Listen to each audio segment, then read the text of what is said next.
নাহিদ ইসলামকে গণধোলাই দিল জগন্নাথ বিশ্ববিদ্যালয়ের শিক্ষার্থীরা সচিবালয়ের সামনে। দেখতে পাচ্ছেন কিছুক্ষণ আগে সচিবালয়ের সামনে এসেছিল উপদেষ্টা নাহিদ এবং তার আগমনের সাথে খালেদা জিয়াকে হটিয়ে বাংলাদেশের প্রধানমন্ত্রী করা হচ্ছে নাহিদ ইসলামকে। বোরকা পরে ভাড়া বাসায় ওঠেন মমতাজ, ঘর থেকে বের হননি 3 মাস। নাশকতার পরিকল্পনা, সেনানিবাস এলাকাসহ ঢাকার গুরুত্বপূর্ণ স্থানে সভা সমাবেশ নিষিদ্ধ। তিস্তার পর এবার ফারাক্কা বাঁধ প্রকল্পের ওপর সামরিক মহড়া দিল ভারত।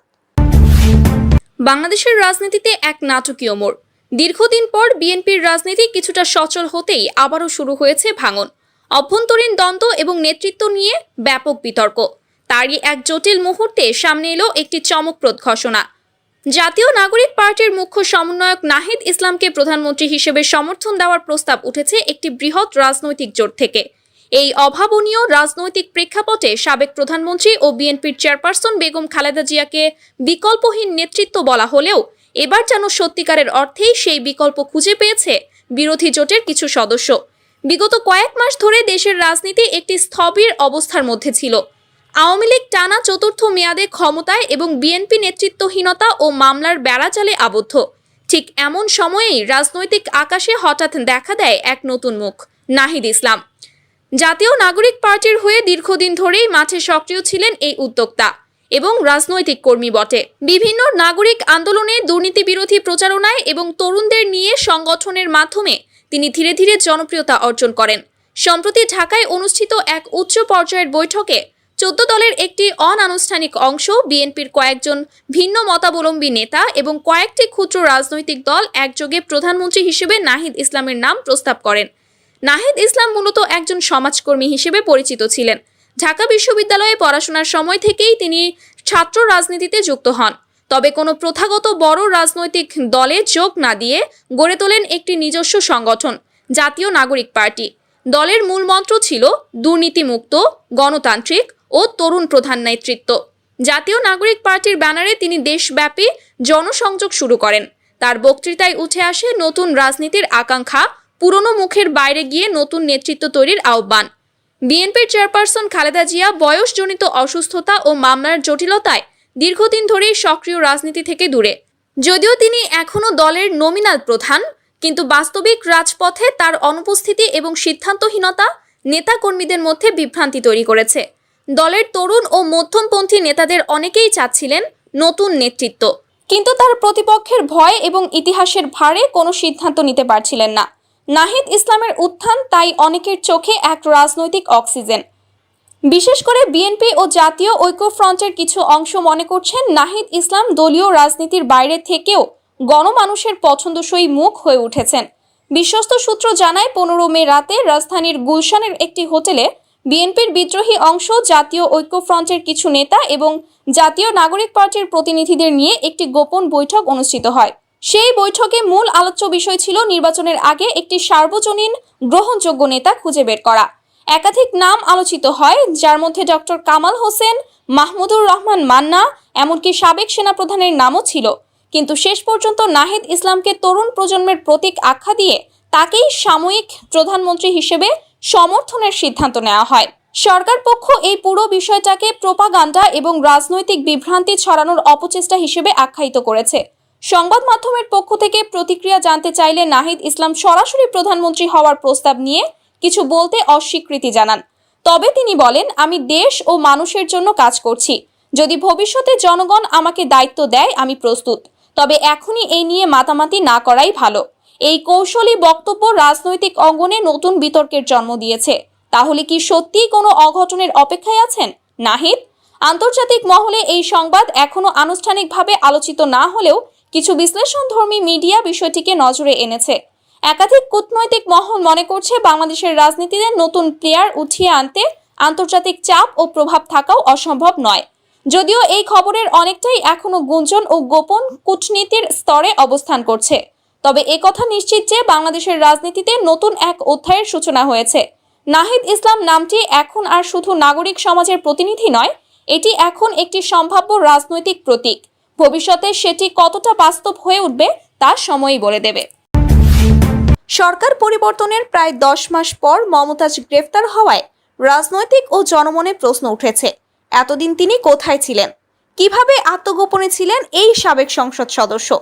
মমতাজের আপন ভাই এবারত হোসেন গণমাধ্যমকে জানান, 5ই আগস্টের পর থেকে টানা 3 মাস সিঙ্গাইরের চর দুর্গাপুর এলাকায় তার বাড়িতেই ছিলেন মমতাজ। এই 3 মাস একদিনও তিনি ওই বাড়ির বাইরে বের হননি। তার ভাষ্যে, আমার স্ত্রীর সন্তান ছাড়া পাশের বাড়ির কেউ জানতো না যে শিল্পী আপা এখানে আছেন। তিনি সবার সঙ্গে যোগাযোগ বন্ধ রাখেন। কেউ প্রয়োজন হলে আমার মাধ্যমেই যোগাযোগ করতেন। ঢাকার ধানমন্ডি এলাকা থেকে 12 মে কণ্ঠশিল্পী মমতাজকে গ্রেফতার করে মহানগর গোয়েন্দা পুলিশ ডিবি থানায় নিয়ে যায়। স্থানীয় সূত্রগুলো জানিয়েছে, বাড়ির চারপাশ ছিল সিসি ক্যামেরা নিয়ন্ত্রিত এবং কোনো আগন্তুক এলেই জানিয়ে দেওয়া হতো বাড়িতে কেউ নেই। আইনশৃঙ্খলা বাহিনীর নজর এড়িয়ে বেশ আয়েসেই সময় কাটান মমতাজ। এই এবারত হোসেন জানান, মমতাজের ঘনিষ্ঠ বান্ধবী নিপার মাধ্যমে তার নামে ধানমন্ডিতে একটি বাসা ভাড়া নেওয়া হয়। এরপর এক মধ্যরাতে বোরকা পরে গ্রামের বাড়ি থেকে বের হয়ে কালো গ্লাসের একটি মাইক্রোবাসে করে সরাসরি ঢাকায় চলে যান মমতাজ। বাসায় ওঠার পুরো প্রক্রিয়া নিপা তত্ত্বাবধান করেন। নিপার স্বামী বিদেশে থাকায় মমতাজের যাবতীয় দেখাশোনা করতেন নিপা, আর আর্থিক সহায়তা দিতেন মমতাজের ব্যক্তিগত সহকারী PS জুয়েল। মমতাজের তৃতীয় স্বামী ডক্টর SM মঈন হাসান জানান, আত্মগোপনের এক পর্যায়ে মমতাজ কিছুদিন মানিকগঞ্জ পৌরসভার সাবেক মেয়র মোহাম্মদ রমজান আলীর মেয়ে রুনুর মোহাম্মদপুরের বাসায়ও ছিলেন। তবে এই বিষয়ে রমজানের ঘনিষ্ঠ সানোয়ার হোসেন এই তথ্যকে মিথ্যা দাবি করছেন। সর্বসাধারণের চলাচল ও জনশৃঙ্খলা রক্ষার স্বার্থে আগামীকাল 18 মে রোববার থেকে পরবর্তী নির্দেশ না দেওয়া পর্যন্ত রাজধানীর গুরুত্বপূর্ণ বেশ কিছু এলাকায় সকল প্রকার সভা সমাবেশ, মিছিল, শোভাযাত্রা ও বিক্ষোভ প্রদর্শন নিষিদ্ধ করা হয়েছে। আন্তঃবাহিনী জনসংযোগ পরিদপ্তর ISPR শনিবার এক বিজ্ঞপ্তির মাধ্যমে এ তথ্য জানিয়েছে। নিষেধাজ্ঞা জারি করা এলাকাগুলো হলো কচুক্ষেত সড়ক, বিজয় সরণি হতে প্রধান উপদেষ্টার কার্যালয় হয়ে বীরশ্রেষ্ঠ শহীদ জাহাঙ্গীর গেট সংলগ্ন এলাকা, BAF শাহিন কলেজ হতে মহাখালী ফ্লাইওভার সংলগ্ন এলাকা, সৈনিক ক্লাব মোড়, ভাসান টেক, মাটিকাটা, ECB চত্বর ও তৎসংলগ্ন এলাকা। ISPR এর পক্ষ থেকে জানানো হয়েছে, জননিরাপত্তা ও জনগণের স্বাভাবিক জীবনযাত্রা অক্ষুণ্ণ রাখার লক্ষ্যেই এই পদক্ষেপ নেওয়া হয়েছে। পরবর্তী নির্দেশ না দেওয়া পর্যন্ত এই নিষেধাজ্ঞা বহাল থাকবে। ISPR জনসাধারণকে এই নির্দেশনা মেনে চলার জন্য অনুরোধ জানিয়েছে। পশ্চিমবঙ্গের ফারাক্কা বাঁধ প্রকল্প সংলগ্ন এলাকায় মক ড্রিল করল ভারতীয় সেনাবাহিনী। শুক্রবার 16 মে রাজ্যটির মুর্শিদাবাদ জেলার ফারাক্কা বাঁধ প্রকল্প সংলগ্ন সেতু এবং রেললাইন সহ একাধিক এলাকাগুলোয় মক ড্রিল ও কৃত্রিম মহড়া করে ভারতের সীমান্তরক্ষী বাহিনী, সেন্ট্রাল ইন্ডাস্ট্রিয়াল সিকিউরিটি ফোর্স, রাজ্য পুলিশ, গোয়েন্দা বিভাগ, ফারাক্কা ব্যবস্থাপনা কর্তৃপক্ষ ও স্বাস্থ্যকর্মীদের একটা বড় টিম। মূলত রাজ্যটির উত্তর ও দক্ষিণবঙ্গের মধ্যে স্থলপথে যোগাযোগের একমাত্র পথ ফারাক্কা ব্যারেজ সংলগ্ন সেতু ও রেললাইন। সেই ফারাক্কা বাঁধ প্রকল্পের ব্যারেজে কোনো অপ্রীতিকর ঘটনা ঘটলে নিরাপত্তা কর্মী থেকে সাধারণ মানুষের কি করণীয় তা এদিনের মক ড্রিলে উঠে আসে। এমনিতেই কড়া নিরাপত্তা বলয়ে থাকে ফারাক্কা ব্যারেজ। নিরাপত্তার দায়িত্বে রয়েছে কেন্দ্রীয় সেনাবাহিনী, central reserve police force, CRPF। এ বিষয়ে ফারাক্কা ব্যারেজের দায়িত্বপ্রাপ্ত CISF কমান্ড্যান্ট মুকেশ কুমার জানিয়েছেন, দেশের বর্তমান পরিস্থিতিতে কেন্দ্রীয় সরকারের নির্দেশ, আমাদের প্রত্যেকটি নিরাপত্তা এজেন্সিকে সতর্ক থাকতে বলা হয়েছে। কেবলমাত্র সীমান্তেই বিপদ নয়, দেশের ভেতরেও বিপদ লুকিয়ে রয়েছে। এই ফারাক্কা ব্যারেজ দক্ষিণবঙ্গ এবং উত্তরবঙ্গের মধ্যে সংযোগ রক্ষা করছে। এখানে কোনো কিছু অপ্রীতিকর ঘটনা ঘটলে সেটা আমাদের পক্ষে খুবই ক্ষতিকারক। তাই কোনো রকম ঘটনা ঘটলে যৌথভাবে কি করতে হবে, মাল্টি এজেন্সি দ্বারা আজকে এই মক ড্রিল অনুষ্ঠিত হয়েছে। এখানে আমাদের খামতিগুলো দেখে নিয়ে তার সংশোধন করা হলো। ইতিমধ্যে বুঝতেই পারছেন আজকের খবরটি কতটা গুরুত্বপূর্ণ একটি খবর। বন্ধুরা চলুন ভিডিওতে আজকে আর বেশি কথা বাড়াবো না, সরাসরি আজকে আমরা চলে যাব মূল ভিডিওতে, আর সেখানে আজকে আমরা দেখব আজকের খবরের বিস্তারিত। একটা করে উপদেষ্টা ধরে ধরে কি ওইটাই যেটা ভাবছেন সেটাই, একটা করে উপদেষ্টা ধরবো কিংবা একটা করে সমন্বয়ক ধরবো, ধরে ধরে রাজপথে দমন করব। আমি আসলে সেই ল্যাঙ্গুয়েজটা ব্যবহার করলাম না যেটা আপনার বিএনপি করছে। বিএনপি আপনার ডিসেম্বরের ভিতরেই নির্বাচন চাচ্ছে, তবে এখানে একটা টুইস্ট আছে। টুইস্টটা হচ্ছে এই যে বিএনপি যে আপনার ডিসেম্বরের ভিতরেই নির্বাচন চাচ্ছে, এটা কি শুধু বিএনপি একা চাচ্ছে? না রে ভাই, বিএনপির সাথে আরো একটা বড় দল যোগ দিছে। আপনি জানলে অবাক হয়ে যাবেন। সেটি হচ্ছে জামায়াত ইসলাম এবং আপনার হেফাজত। এই দুইটা কল্পনা করা যায়, জামায়াত ইসলাম এবং হেফাজত আপনার বিএনপির সাথে তারা সহমত জানাইছে। গতকালকে আপনার হেফাজতের সাথে বিএনপির একটা বৈঠক হয়, সেখানে বিএনপির আর হেফাজতের সহমত ছিল যে ডিসেম্বরের ভিতরেই নির্বাচনের কাজ শেষ করতে হবে। এই অন্তর্বর্তীকালে সরকারকে আর এক খণ্ড আমরা থাকতে দিব না। কল্পনা করা যায়, যেখানে আপনার এনসিপি এবং পিনাকি ইলিয়াস এরা বলতেছে যে এই ডক্টর ইউনূস সরকার আরো থাকবে আপনার 5 থেকে 6 বছর মেয়াদী, মানে উইদাউট নির্বাচনে কিংবা উইদাউট জনগণের ম্যান্ডেটের মাধ্যমে আরো দীর্ঘমেয়াদী ভাবে থাকার তাদের প্ল্যান প্রোগ্রাম। আর উল্টো দিকে বিএনপি জামায়াত তারা এক। তাহলে বিরোধী পার্টি কারা? মানে আপনার বিএনপি আর জামায়াতের বিরোধী পার্টি বর্তমান তাহলে কারা হইল? বিরোধী পার্টি হচ্ছে আপনার বিপি নুরের পার্টি আর হচ্ছে এনসিপি।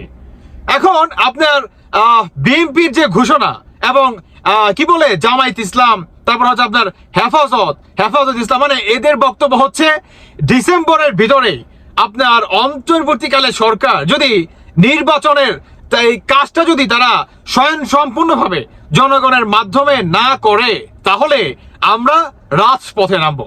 অন্যদিকে এনসিপি এবং এই আপনার কি বলে বিপি নুরের যে পার্টি আছে তারা কি আপনার ডক্টর ইউনূসের হয়ে রাজপথে নামবে? বিশেষ করে আপনার বিপি নুরের পার্টি তারা কি ডক্টর ইউনূসের হয়ে জামায়াতের ইসলামের তারপর হচ্ছে আপনার বিএনপির এগেনস্টে তারা কি রাজপথে নামবে? সবচেয়ে মজার বিষয় হচ্ছে ভাই, বিপি নুরের পার্টি এখানে কতটুকু রাজপথে তাদের ভূমিকা দেখা যাবে কিনা সেটা আসলে বলা খুবই দায়। তবে যদি দেখা যায়, মানে যদি আপনার বিপি নুরের পার্টি তারা যদি রাজপথে নামে, আমার মনে হয় চরম একটা সংঘর্ষ হবে ভাই, চরম একটা সংঘর্ষ। কাদের সাথে? বিএনপি ভার্সেস আপনার বিপি নুরের পার্টি। শুধু যে মনে করেন বিএনপি ভার্সেস বিপি পার্টি না রে ভাই, আপনার বিএনপি আর হচ্ছে জামায়াত ইসলাম আর হচ্ছে হেফাজত ইসলাম এরা একত্র হবে। আর উল্টো দিকে থাকবে আপনার এনসিপি পার্টি আর থাকবে হচ্ছে বিপি নুরের দল। কতটুকু খেলা জমবে কল্পনা করা যায়? আপনার এই পিনাকি ইলিয়াস মানে এদের বক্তব্য যে এই সরকারকে আরো 4 থেকে 5 বছর রাখবো, যদি কারো ক্ষমতা থাকে তবে আটকায়া দেখাও। যখন নাকি তারা এই ধরনের বক্তব্য, উল্টো দিকে আমি আপনাদের একটা ভিডিও দেখাইছিলাম তাই না, আপনার মির্জা আব্বাসকে যে পরিমাণ গালাগালি করছিল এবং উচিত একটা জবাবও কিন্তু তিনি দিয়ে দিছে। এবং সেই বক্তব্যকে কেন্দ্র করে বিএনপির বর্তমান সেই লেভেলের ডক্টর ইউনূসের এগেনস্টে ভূমিকা, সেই লেভেলের ডক্টর ইউনূসকে চরম ভাবে আপনার ধুলাই দিতে চায়, চরম ভাবে। এই ডিসেম্বরের ভিতরে যদি আপনার নির্বাচনের কাজ শেষ না করে, সংস্কার কাজ যতটুকু শেষ করছে মোর দেন এনাফ, বাকি সংস্কার করবে একটা জনগণের নির্বাচিত সরকার। এই অন্তর্বর্তী সরকারের অধীনে আর কোনো সংস্কার হবে না, তারা আর একদিনও যাতে না থাকতে পারে। আপনার বিএনপি এবং হেফাজত ইসলাম তারা মনে করে যে এই অন্তর্বর্তীকালে সরকার তারা যদি আর একটা দিন থাকে, এই একটা দিনই হবে বাংলাদেশের জন্য কালময় দিন। কারণ প্রতিনিয়ত বহির্বিশ্বে থেকে বাংলাদেশের উপরে যে পরিমাণ নিষেধাজ্ঞা, যে পরিমাণ আপনার এই যে বিজনেসের ক্ষেত্রে আপনার কি বলে গার্মেন্টস ফ্যাক্টরিতে যে পরিমাণ আপনার ব্যাড ট্যাক্স বাড়াই দিচ্ছে রে ভাই, বাংলাদেশ কয়দিন পরে আপনার রাস্তায় নেমে যাবে। রাস্তায় পেলা নিয়ে রাস্তায় নামতে হবে।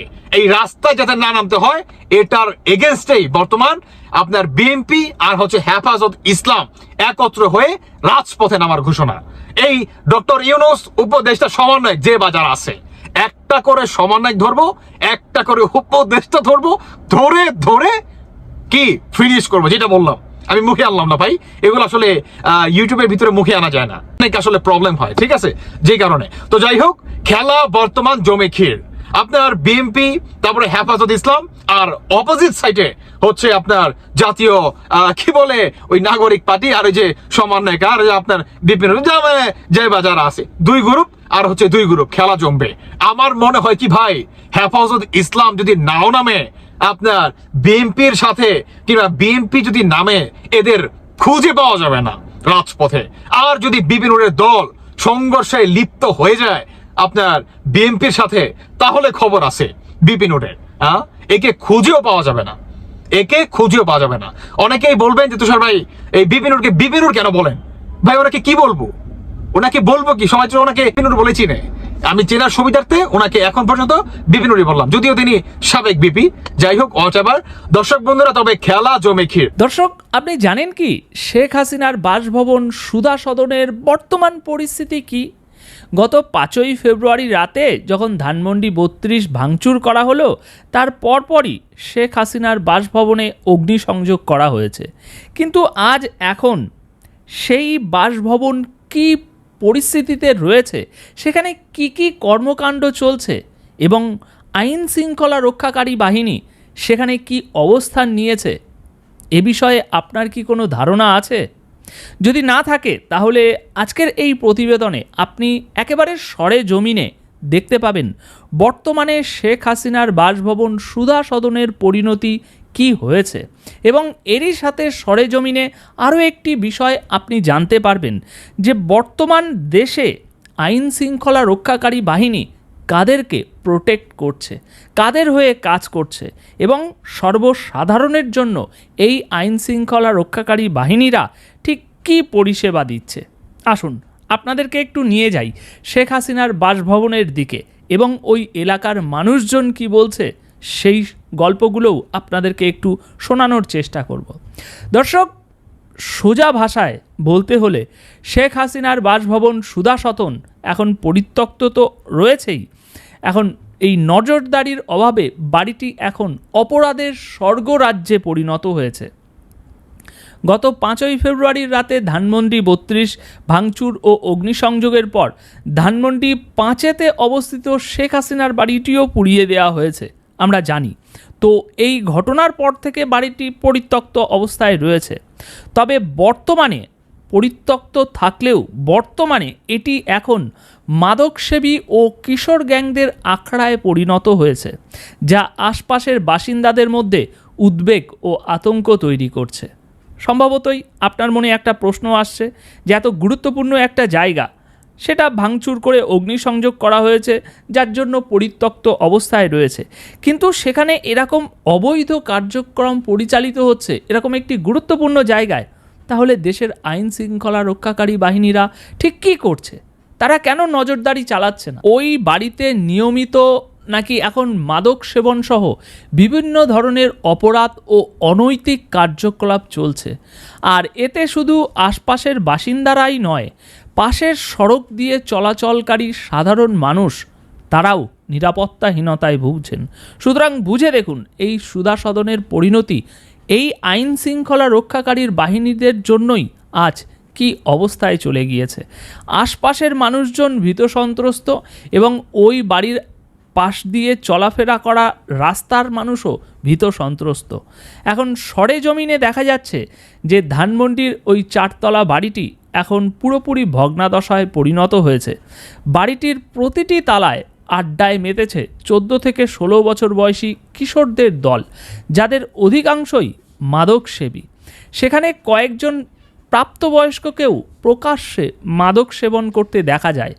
ওই বাড়ি থেকে নাকি নারীদের সঙ্গেও কিছু লোককে বের হতে দেখা গিয়েছে। এই চিত্র ঘিরে এখন এলাকায় যথেষ্ট উদ্বিগ্ন ও উৎকণ্ঠা বেড়েছে বলে জানিয়েছে স্থানীয়রা। স্থানীয়দের অভিযোগ কি সেটা একটু শুনুন। স্থানীয়দের অভিযোগ হচ্ছে, কোনো ধরনের নজরদারি না থাকায় দিনে দুপুরে এমনকি রাতেও ওই পরিত্যক্ত বাড়িতে প্রবেশ করছে কিশোর গ্যাং, মাদকসেবী এবং নারীসহ নানা শ্রেণীর লোক। বিশেষ করে সন্ধ্যার পর সেখানে সন্দেহজনক গতিবিধি আরও বেড়ে যায়। ধানমন্ডি লেক সংলগ্ন এই ভবনটি এখন এলাকার অপরাধ কর্মকাণ্ডের এক কেন্দ্রস্থলে পরিণত হয়েছে। কিন্তু এসব চললেও আইন শৃঙ্খলা রক্ষাকারী বাহিনীর তেমন কোনো তৎপরতা কিংবা নজরদারি চোখে পড়ছে না বলে অভিযোগ করেছেন স্থানীয় লোকজনেরা। আপনি ভেবে দেখুন একবার। প্রথম কথা, এত গুরুত্বপূর্ণ একটি বাড়ি, সেখানে কিশোর গ্যাং, মাদকসেবী, নারীসহ নানা শ্রেণীর লোকেরা প্রবেশ করছে। অথচ স্থানীয় লোকেরা বারবার অভিযোগ করা সত্ত্বেও প্রশাসন কোনো রকম ব্যবস্থা নিচ্ছে না এই কিশোর গ্যাংয়ের ছেলেপিলেদের, মাদকসেবীদের এবং নারীসহ নানা শ্রেণীর যে লোকেরা ওখানে প্রবেশ করছে তাদের বিরুদ্ধে। এ বিষয়ে ঢাকা মেট্রোপলিটন পুলিশের রমনা বিভাগের অতিরিক্ত উপকমিশনার তিনি জানাচ্ছেন যে বাড়িটি আমাদের নজরদারিতে রয়েছে, পুলিশ নিয়মিত টহল পরিচালনা করছে, অপরাধী কেউই ছাড় পাবে না। আচ্ছা, আমরা কি হাসবো নাকি উপহাস করব না কি করব একটু ভেবে বলুন তো দেখি। স্থানীয় লোকজনরা অভিযোগ করছে যে এখানে কিশোর গ্যাংয়ের আধিপত্য বাড়ছে, মাদকসেবীরা দিনে রাতে এখানে বাসা বেঁধে রয়েছে, নারীসহ বিভিন্ন শ্রেণীর লোকেরা এখানে প্রবেশ করছে, রাস্তা দিয়ে মানুষ চলাচল করতে পারছে না, আশেপাশের মানুষেরা এই উগ্রপন্থীদের জন্য, এই দুষ্কৃতীদের জন্য ভীত সন্ত্রস্ত রয়েছে। কিন্তু তা সত্ত্বেও পুলিশ বলছে যে বাড়িটি আমাদের নজরদারিতে রয়েছে। তাহলে পুলিশের নজরদারিতে থাকা একটি বাড়িতে কিভাবে দিনে দুপুরে সেখানে প্রতিটি বিল্ডিংয়ে নেশাগ্রস্ত মানুষদেরকে দেখা যায়, কিভাবে সেখানে কিশোর গ্যাংয়ের আখড়া গড়ে ওঠে? দুটো কন্ট্রাডিক্টরি হয়ে যাচ্ছে না? পুলিশের এই কথাটা সম্পূর্ণ বিপরীতমুখী হয়ে যাচ্ছে না? এখন সুধা সদনের পাশের বাড়ির বাসিন্দা একজন জানাচ্ছেন যে বাড়িটি ভাঙচুর হওয়ার পর প্রথম দিকে এলাকায় চুরির ঘটনা বেড়ে গিয়েছিল, তাই আমরা নিজেরা কিছুদিন নজরদারি করেছি, কিন্তু ধীরে ধীরে এই বাড়িটি মাদকসেবীদের আড্ডাস্থলে পরিণত হয়েছে। ছোট বড় সব বয়সী লোকজনই এখানে আসছে, আমরা এখন নিরাপত্তার ঝুঁকিতে রয়েছি। বুঝে দেখুন, সুধা সদনের পাশের বাড়ির বাসিন্দা বলছে যে আমরা নিরাপত্তার ঝুঁকিতে রয়েছি। যখন প্রথম ভাঙচুর করা হয়েছিল তখন এলাকার লোকজন আমরা কয়েকদিন এটা পাহারা দিয়েছিলাম, কিন্তু তারপর আমরা যখন সেখান থেকে সরে আসি তারপর থেকে পুরোপুরি মাদকসেবীদের আড্ডাস্থলে পরিণত হয়েছে বাড়িটি। সুতরাং এখানে পুলিশ এই যে দাবিটি করছে যে বাড়িটি আমাদের নজরদারিতে রয়েছে, পুলিশ নিয়মিত টহল পরিচালনা করছে, এটা সম্পূর্ণ মিথ্যে একটি দাবি। পুলিশ এই যে কথাগুলো বলছে এটা কোনোভাবে চাপের মুখে এই কথাগুলো বলছে। কিন্তু কেন এই চাপ? দেশের গুরুত্বপূর্ণ একটি স্থাপনা, সেখানে কিভাবে আইন শৃঙ্খলা রক্ষাকারী বাহিনীরা এরকম উদাস থাকতে পারে? কিভাবে দেশের গুরুত্বপূর্ণ একটি জায়গায় এরকম মাদকসেবীদের আড্ডাস্থল পরিণত হতে পারে? তাহলে সাধারণ মানুষ তাদের বাড়িঘরদোর কিভাবে সুরক্ষিত থাকবে? যদি দেশের গুরুত্বপূর্ণ একটি জায়গায় এরকম কাণ্ড হতে পারে এবং সেখানে আইন শৃঙ্খলা রক্ষাকারী বাহিনীদের ভূমিকা যদি একদমই নীরব থাকে, তাহলে এই আশপাশের মানুষদের নিরাপত্তা কে দেবে?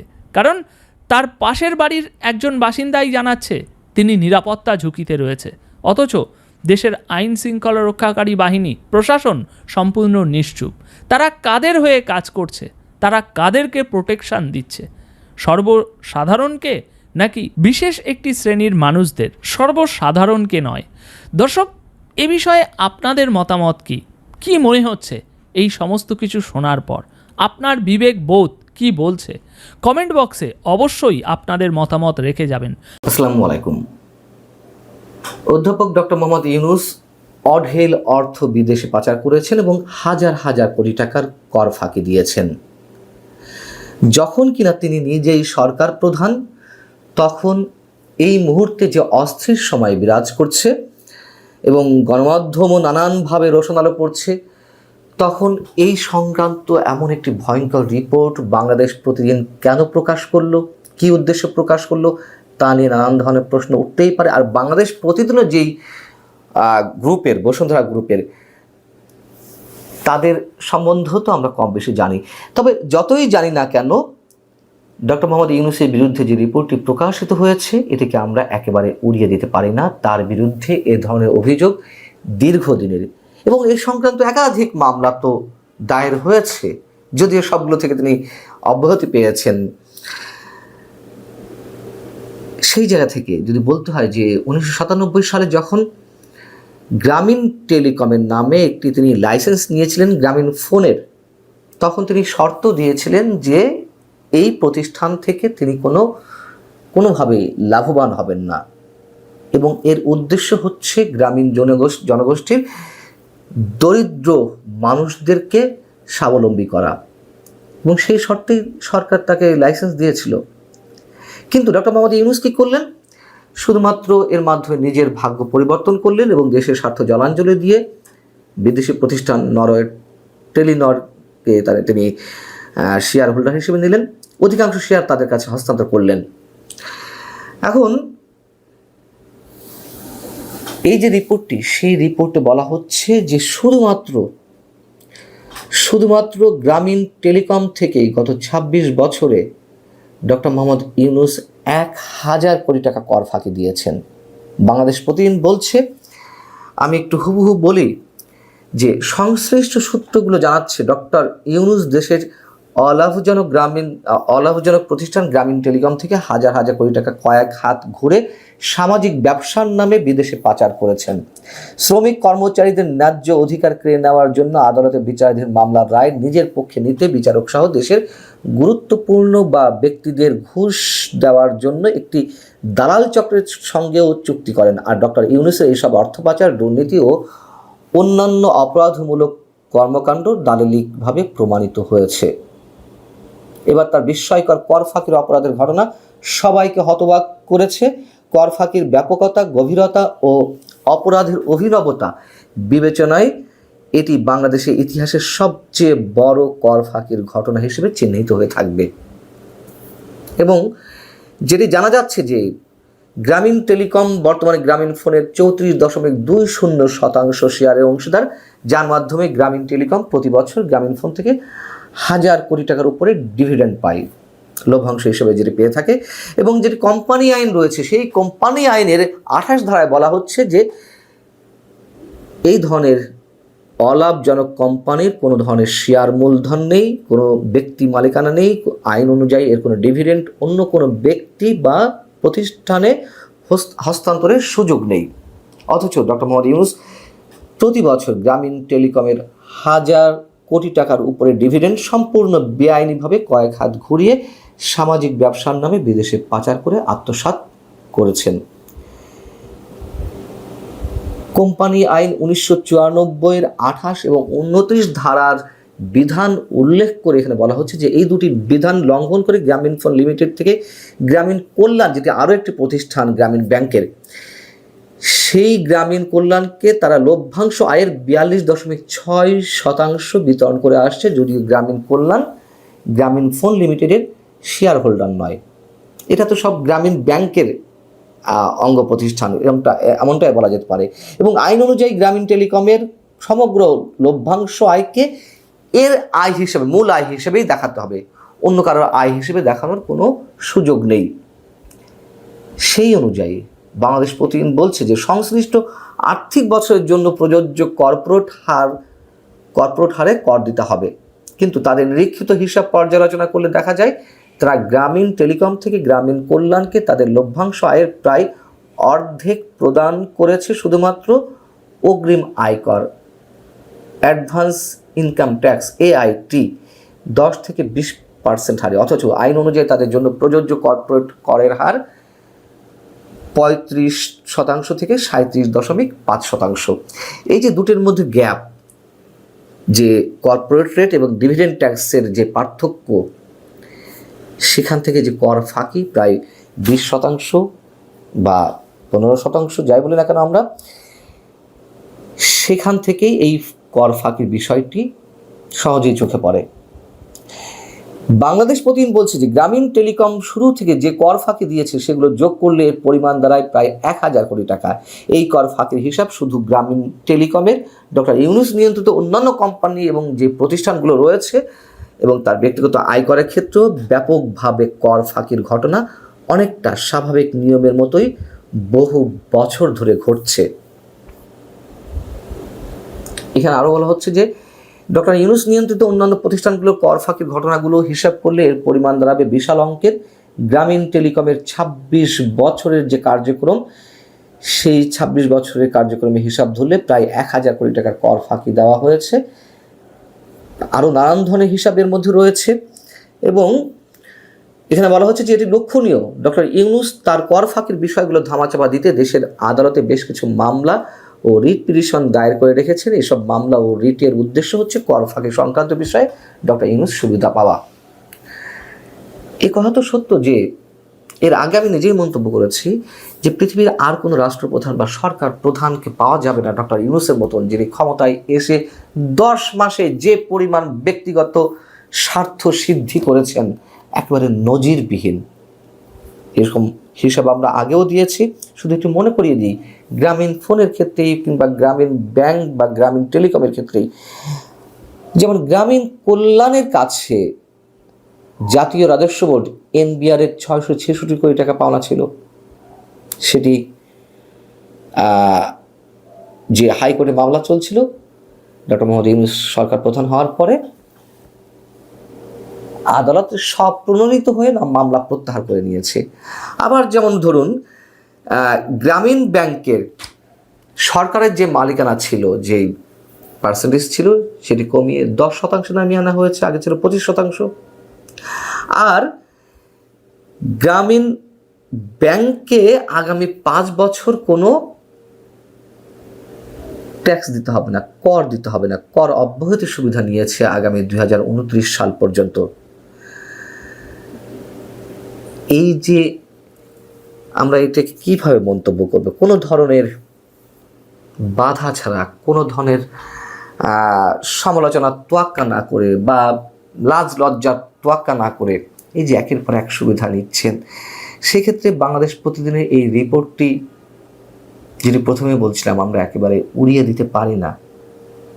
এবং এখন এসে কেন এই রিপোর্টটি করা হলো, যখন বাংলাদেশের গণমাধ্যম আগেকার মতোই রয়েছে, নিয়ন্ত্রিত অবস্থায় রয়েছে, যতই সরকার বলুক না কেন যে মানে দেশের সর্বসেরা সময় এখন গণমাধ্যমগুলো উপভোগ করছে, এগুলো একেবারে বাজে কথা। যারা বলেন যে আমরা কথা বলছি, আমরা আগেও কথা বলেছি বিধায় আমাদেরকে পে করতে হয়েছে অনেক ধরনের অনেক কিছু, এখনও আমাদেরকে পে করতে হচ্ছে। তবে যারা কথা বলেন তারা ঠিকই সবসময় বলে যান। আমাদের প্রধান উপদেষ্টা প্রফেসর ইউনূসের সঙ্গে তারেক রহমানের লন্ডন মিটিং নিয়ে নানা রকমের কথা হচ্ছে। এই মিটিং একপেশে মিটিং, এই মিটিং নানা রকমের ধোঁয়াশা তৈরি করেছে। এই মিটিংয়ের ভেতরের কি রহস্য রয়েছে, সেই রহস্য উন্মোচনের আহ্বান জানানো হচ্ছে, নানা রকমের কথা চলছে।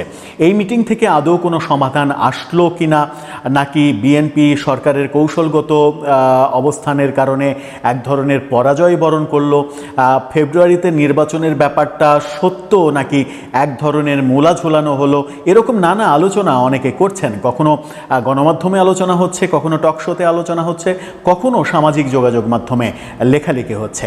এই আলোচনার মধ্যে সব থেকে গুরুত্বপূর্ণ আলোচনা হয়ে দাঁড়িয়েছে যে বিএনপি সরকারের যদি একটা সমঝোতা হয়েই থাকে, তাহলে তারেক রহমান দেশে ফিরছেন না কেন, দেশে ফিরতে দেরি করছেন কেন, কিংবা দেশে ফেরার তারিখ ঘোষণা করা হচ্ছে না কেন, তারেক রহমানের ফিরতে কেন দেরি হচ্ছে, ফেরার বিষয়ে প্রকৃত খবরটা আসলে কি। আবার আওয়ামী লীগের অনেকে এই ব্যাপারে ট্রল করার চেষ্টা করছেন যে তারেক রহমানও ফিরছেন না, শেখ হাসিনাও ফিরছেন না। কেউ আবার ট্রল করে বলার চেষ্টা করছেন দুজন একসাথেই ফিরবেন, আবার কেউ ট্রল করে তার চাইতে আর এক ধাপ এগিয়ে বলার চেষ্টা করছেন যে তারেক রহমানের আগে শেখ হাসিনা ফিরবেন। আওয়ামী লীগের লোকজন তারেক রহমানের আগে শেখ হাসিনাকে দেশে নিয়ে আসবেন, এরকম আলোচনা উঠছে। এরকম আলোচনা সামাজিক যোগাযোগ মাধ্যমে, অন্য কোথাও নয়, সামাজিক যোগাযোগ মাধ্যমে অনেকে লেখালেখির চেষ্টা করছেন। এই লেখালেখি করার সুযোগটা তৈরি হয়েছে মূলত তারেক রহমানের দেশে ফেরার ঘটনাটা বিলম্বিত হচ্ছে সেই কারণে। আদতে তারেক রহমান কবে দেশে ফিরছেন সেই ব্যাপারে গতকালকে ব্যবসায়িক নেতা আব্দুল আওয়াল মিন্টু একটি অনুষ্ঠানে মন্তব্য করেছেন। প্রকৃত অবস্থা কি সেটা সেই মন্তব্যের প্রেক্ষাপটে তারেক রহমানের দেশে ফেরার আদতে খবর কি, তারেক রহমানের সঙ্গে প্রফেসর ইউনূসের বৈঠক হলো, সেই বৈঠক থেকে কি সিদ্ধান্ত হলো, তারেক রহমানের দেশে ফেরার ব্যাপারে সরকারের আর কোনো মানে আপত্তির জায়গা আছে কিনা। যদিও প্রশ্ন উঠেছে যে 5 আগস্টের পরেই তো তারেক রহমান দেশে ফিরতে পারতেন, যেহেতু শেখ হাসিনা সরকার নেই, তার বিরুদ্ধে অ্যাকশন নেওয়ারও কেউ নেই। তারপরে ক্রমান্বয়ে আমরা দেখলাম তার বিরুদ্ধে যত মামলা ছিল, এমনকি 21শে আগস্টের গ্রেনেড হামলা মামলা, এছাড়া 10 ট্রাক অস্ত্র মামলা, এরকম বড় কিছু মামলায় তাকে আসামি করা হয়েছিল। সব মামলা থেকেই তার খালাসের ঘটনা আমরা দেখেছি। তারপরেও কেন তারেক রহমান দেশে ফিরছেন না, এটা কোটি টাকার প্রশ্ন হয়ে আদতে দাঁড়িয়েছিল। তারেক রহমানের পক্ষ থেকেও বলা হচ্ছিল না, বিএনপির পক্ষ থেকে বিভিন্ন সময় বিভিন্ন রকমের কথা বলা হচ্ছিল। কেউ গত 10 মাসে অনেকবার বিএনপি নেতারা বলেছেন যে অমুক সময় তারেক রহমান ফিরবেন। বেশিরভাগ সময় তারা বলার চেষ্টা করেছেন সময় হলেই তিনি ফিরবেন। সময়টা কখন হবে সেই প্রশ্নটা অনেকেই করছেন যে আদতে সময় হচ্ছে না কেন। ব্যবসায়িক নেতা আব্দুল আওয়াল মিন্টু, যিনি বিএনপি নেতা হিসেবেই পরিচিত, তার সন্তান তাবিদ আওয়াল বিএনপির পক্ষে মেয়র নির্বাচন করেছিলেন উত্তরে, এখন তিনি বাফুপের প্রেসিডেন্ট হিসেবে দায়িত্ব পালন করছেন। সেই আব্দুল আওয়াল মিন্টু তিনি মন্তব্য করেছেন গতকালকে বরিশালে একটি অনুষ্ঠানে। সেখানে তিনি বলেছেন যে নির্বাচনের আগে দেশে ফিরবেন তারেক রহমান, অর্থাৎ একটা টাইম লাইন পাওয়া গেল যে নির্বাচনের আগে দেশে ফিরবেন। নির্বাচনের আগে দেশে ফিরবেন কবে? তাহলে কি তারেক রহমান নির্বাচন করবেন না? তারেক রহমান নির্বাচন না করেই কি নির্বাচনের ঠিক আগে আগে দেশে ফিরবেন নির্বাচনী পরিস্থিতির মধ্যে? তারপরে উপনির্বাচনে গিয়ে কোনো একটা আসনে নির্বাচিত হয়ে তারপরে তিনি প্রধানমন্ত্রীর দায়িত্ব নেবেন, নাকি বিদেশে বসে থেকেই তিনি দেশের নির্বাচনে অংশগ্রহণ করবেন?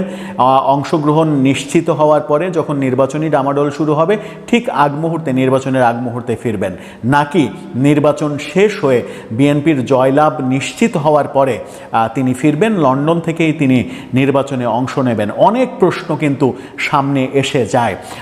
তারেক রহমানের ফেরার প্রসঙ্গে অনেকে অনেক কথা বলার চেষ্টা করেন।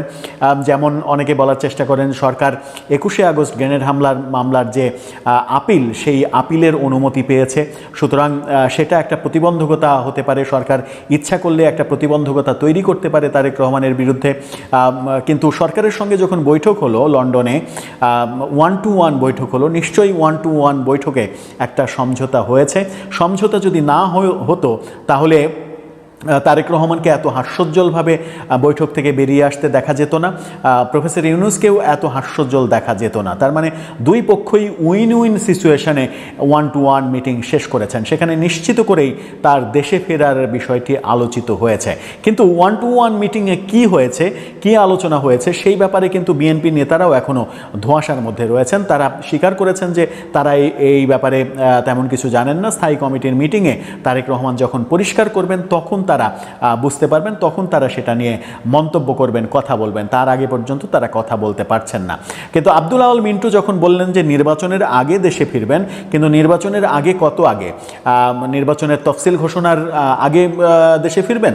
তফসিল ঘোষণার পরপরই প্রার্থিতার একটা ব্যাপার রয়েছে, এবং প্রার্থিতার ব্যাপারের তারও আগে, তফসিল ঘোষণার আগে নিজেদের প্রার্থী, নিজেদের যে 300 আসনে যদি নির্বাচন হয় তাহলে 300 জন এমপি নির্ধারণ করা, সেটা একটা নমিনেশনের একটা ব্যাপার রয়েছে।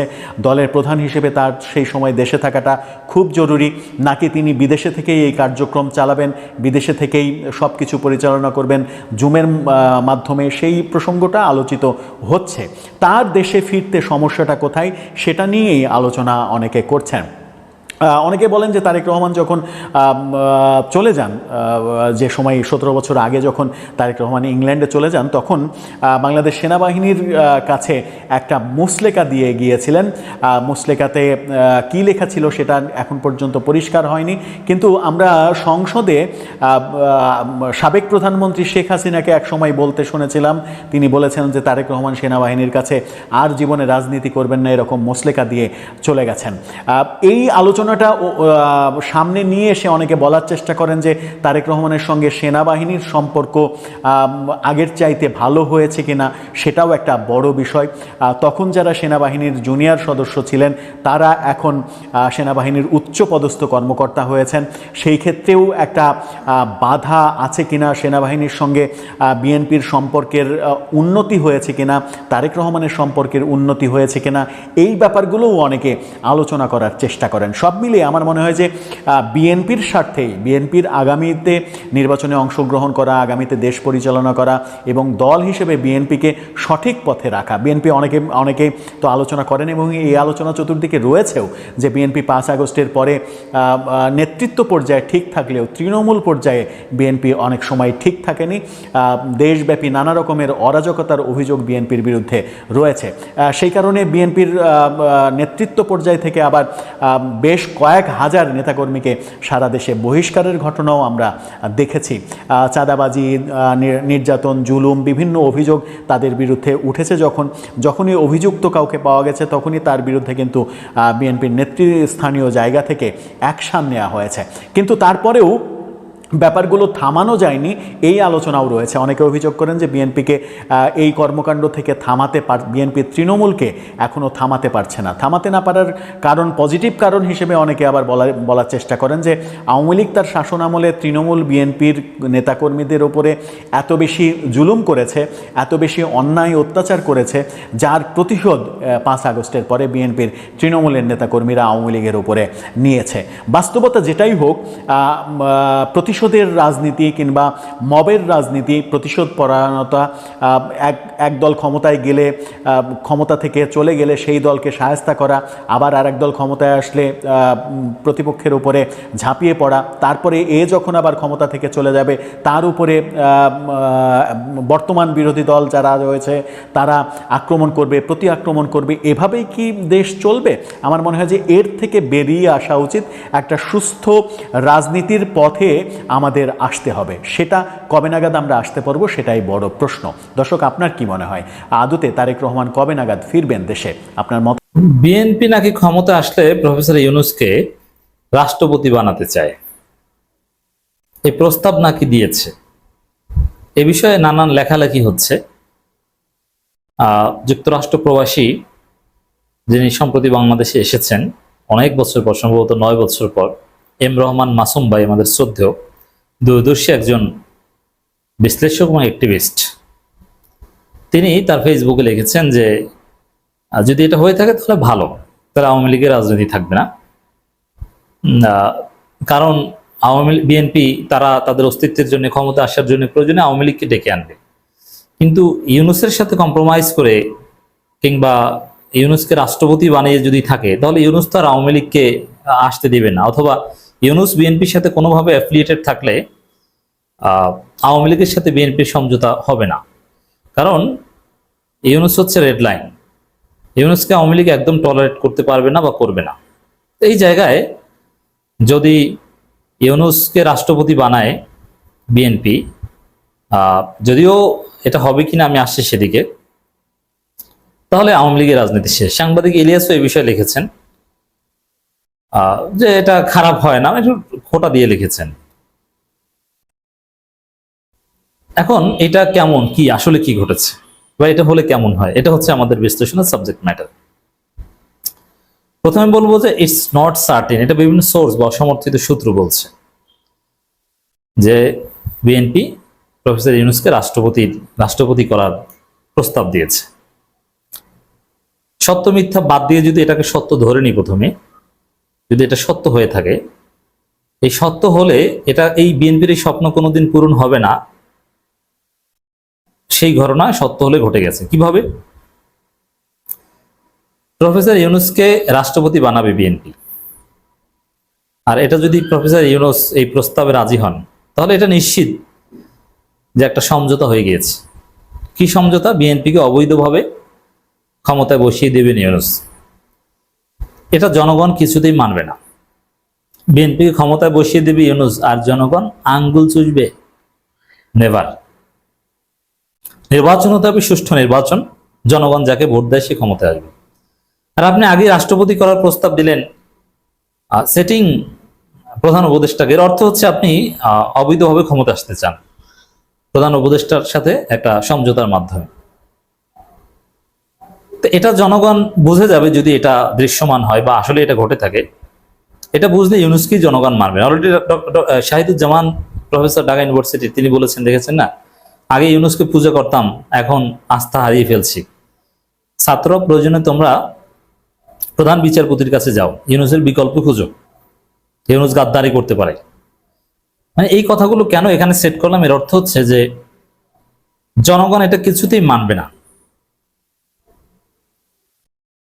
ইউনুস এমন বিতর্কিত হবেন যদি এই সমঝোতায় পৌঁছান, এই প্রস্তাবে রাজি হন, যে তিনি প্রধান উপদেষ্টা পদে থাকতেই পারবে না। কারণ যারা তাকে বসিয়েছে তারা যদি না রাখতে চায়, ইউনুস থাকতে পারবে না। এটা একটা বিষয়। প্রফেসর ইউনুস যেতে চেয়েছিলেন, জামাত সহ ছাত্র জনতা তাকে ঠেকিয়ে রেখেছে। বিএনপি তো চাচ্ছিল যে যেন চলে যায়। এখন বিএনপির সাথে সমঝোতা করবে, তখন তার ছাত্র জনতা জামাত ঠেকাবে না, তাহলে ইউনুস তো থাকতেই পারবে না, রাষ্ট্রপতি বানাবে কি? আর সেটিং প্রধান উপদেষ্টাকে যে আমরা ক্ষমতা আসলে আপনাকে এটা বানাবো, এই প্রস্তাব দেওয়াটা অনৈতিক, নির্বাচন কারচুপি করার একটা বন্দোবস্ত। কারণ প্রধান উপদেষ্টাকে থাকতে হবে নিউট্রাল, আর তাকে যদি রাষ্ট্রপতি বানানোর প্রস্তাব দেওয়া হয়, তিনি রাজি হয়, তাহলে তার নিউট্রাল থাকতে পারলে না। এখন এই জন্য এটা নিশ্চিত না, যদি হয়ে থাকে তাহলে এটা জনগণ সফল হতে দিবে না, টোটাল ইউনুস সহ বিএনপিকে জয় বাংলা করে দিবে, সহজ হিসাব। আর দ্বিতীয় কথা হচ্ছে, আমার কাছে এটা সত্য মনে হয় না, অবাস্তব। কারণ বিএনপির যে চরিত্র, বিএনপির যে রাজনীতির সিস্টেম, বিএনপির যে মোটিভ, তাতে ইউনুসের সাথে বিএনপির একদম যায় না। বিএনপি এখন চলছে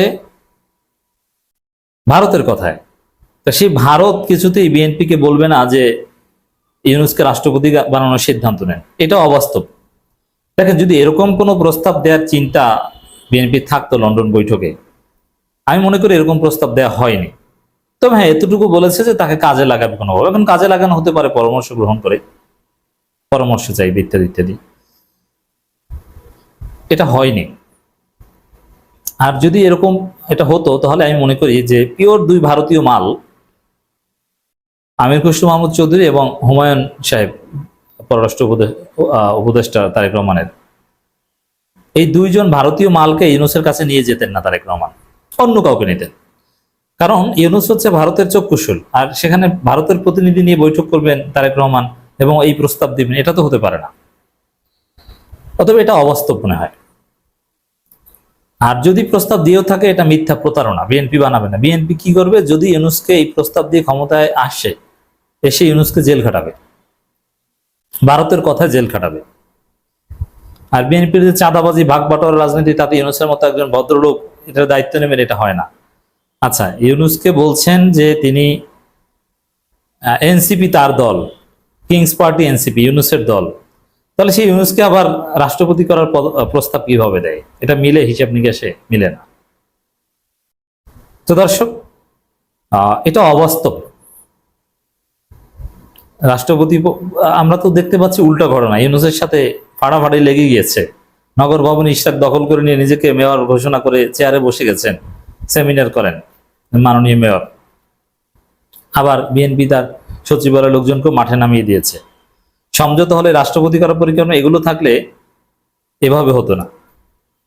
আর যদি হয়ে থাকে, তাহলে জনগণ ইউনুস সহ বিএনপিকে জয় বাংলা করবে, কারণ এটা কারচুপি নির্বাচনের একটা সুস্পষ্ট সমঝোতা যদি রাষ্ট্রপতি করার প্রস্তাব দিয়ে থাকে, অনৈতিক প্রস্তাব। আর চরমোনাই, জামাত এরা কিছুটা সন্দেহ হয়তো বা করে, যার ফলে পীর সাহেব চরমোনাই বলেছেন বিএনপিকে বা সরকারকে স্পষ্ট করতে হবে কি আলোচনা হয়েছে বৈঠকে। 1.5 ঘন্টা বৈঠক হয়েছে শুধু ইউনুস তারেকের মধ্যে।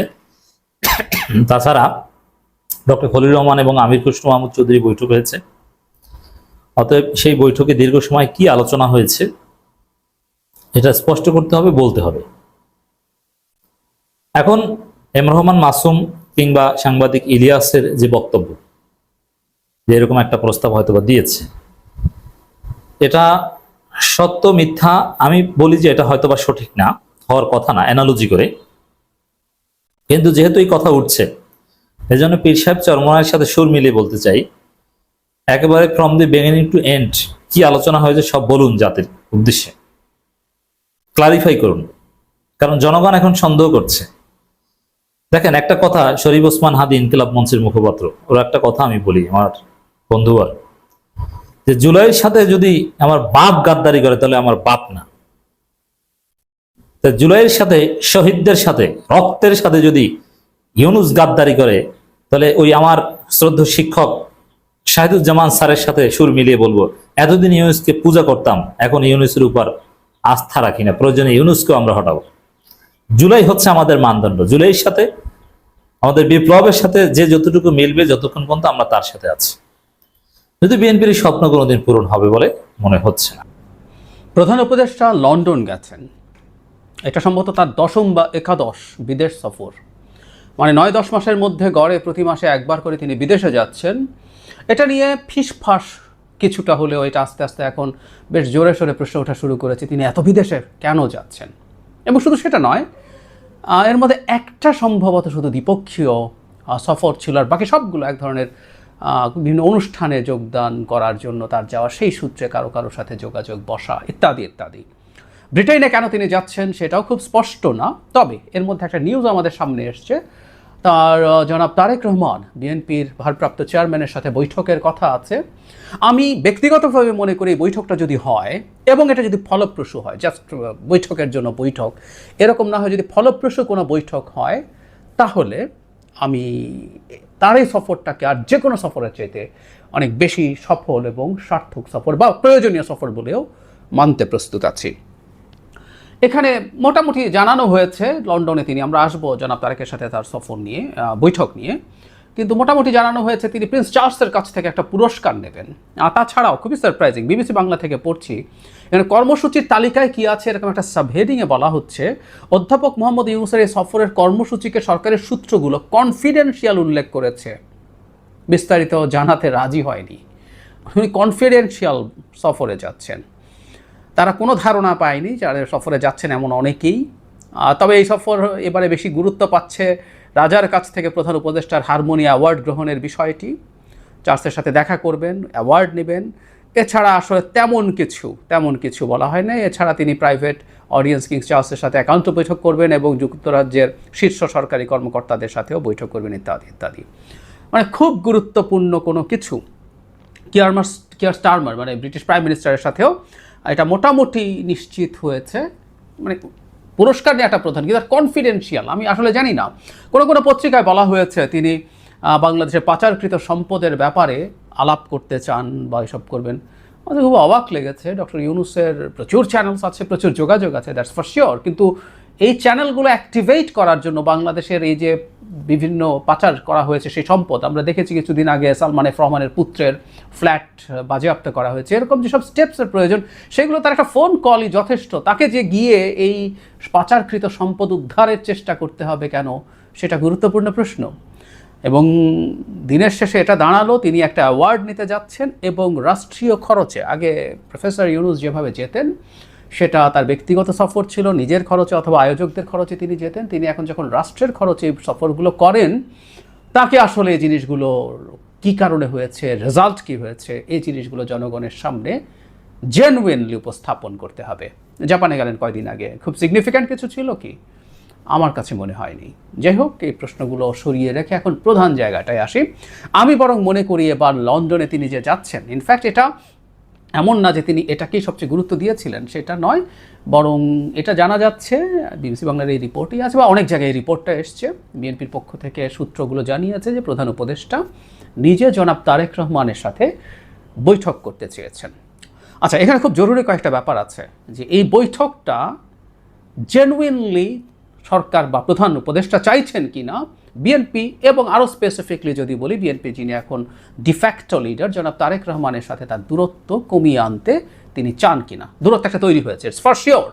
বিএনপির সাথে সাম্প্রতিক সময়ে প্রধান উপদেষ্টার পক্ষ থেকে, সরকার তো বটেই, সরকার নানা সময় এটা করেছে এবং সর্বশেষ জাপানে তিনি যেভাবে একটিমাত্র দল ডিসেম্বরে নির্বাচন চায় না, তারা সংস্কার বাদ দিয়ে, দুটোই ভুল কথা। বিএনপি সংস্কার চায়, খুব কোর কিছু কনস্টিটিউশনাল রিফর্মের বাইরে সব সংস্কার তারা মেনে নিয়েছে। আর শুধু একটি দল না, বরং একটা মাত্র দল, যেটা প্রধান উপদেষ্টার দল বলেই অনেকে মনে করে, এনসিপি ডিসেম্বরে নির্বাচন চায় না, বাকি সবাই চায় অথবা আপত্তি নেই এই অবস্থায়। সো বিএনপিকেও তিনি আক্রমণ করেছেন, তাতে বোঝা যায় এতদিন ধরে বিভিন্ন উপদেষ্টা বিএনপিকে ইঙ্গিত করে কিংবা সরাসরি যে ধরনের মন্তব্য করেছেন, আচরণ করেছেন, সেগুলোতে তার সায় আছে, সেগুলো তার অংশগ্রহণও বলা যেতে পারে। কারণ বিএনপির সাথে যখন বৈঠক করলেন তখন আসিফ মাহমুদ সজীব ভুঁইয়াকে রাখা নিয়ে অনেক আলাপ আমাদের মধ্যে হয়েছে, জনাব মোহাম্মদ ইশরাককে মেয়র না দেয়া, এগুলো সবগুলো সরকারের সর্বোচ্চ পর্যায়ের সিদ্ধান্ত। যাই হোক, এই যখন পরিস্থিতি, তখন আমি আশা করব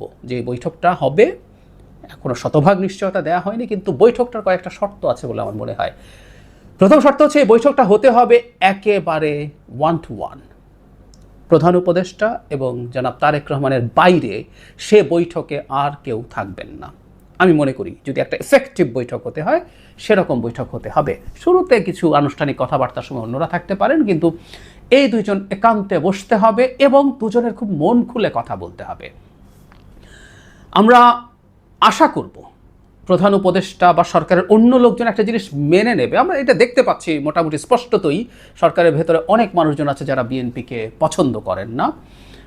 এটা তাদের কোনো ব্যক্তিগত কারণ থাকতে পারে, কারো বিএনপির প্রতি অপছন্দ থাকতে পারে। বিএনপি বিরাট সহি অসাধারণ রাজনৈতিক দল তা নয়। বহুবার বলেছি বিএনপি আগামী নির্বাচনে ক্ষমতায় আসার পরও বাংলাদেশ দুর্দান্ত গণতান্ত্রিক দুর্নীতিমুক্ত দেশ হয়ে যাবে, সুশাসনের বন্যা বয়ে যাবে। আমি তা মনে করি না, আমরা প্রবলেমের মধ্য দিয়েই চলবো, কিন্তু এটাই একমাত্র পথ। সো এভাবেই আমাদেরকে চলতে হবে। তখন আমরা শোরগোল করব, বিএনপিকে এটা করতে হবে, ওটা করতে হবে, কেন এটা করলো, কেন ওটা করছে না, এসব চলবে। তো যাই হোক, এই দুটো আমি প্রায় বলি যে 3টা গুরুত্বপূর্ণ পাওয়ার সেন্টার, তাদের একমত হতে হবে, তাদের কোনো না কোনো একটা জায়গায় সমঝোতা হতে হবে। সরকার, বিএনপি, এ দুটো প্রধান, সাথে সেনাবাহিনীকে আমি বারবার বলছি আমি সরকারের চাইতে, এটা সরকারের অংশ হলেও সরকারের চাইতে একটু বাইরে রেখেই কথা বলতে চাই। কিন্তু সাম্প্রতিক সময়ে প্রধান উপদেষ্টাকে দেখা গেছে এই দুটোর সাথেই, এই দুটো পাওয়ার সেন্টারের সাথে তিনি লড়াইয়ে নেমেছেন।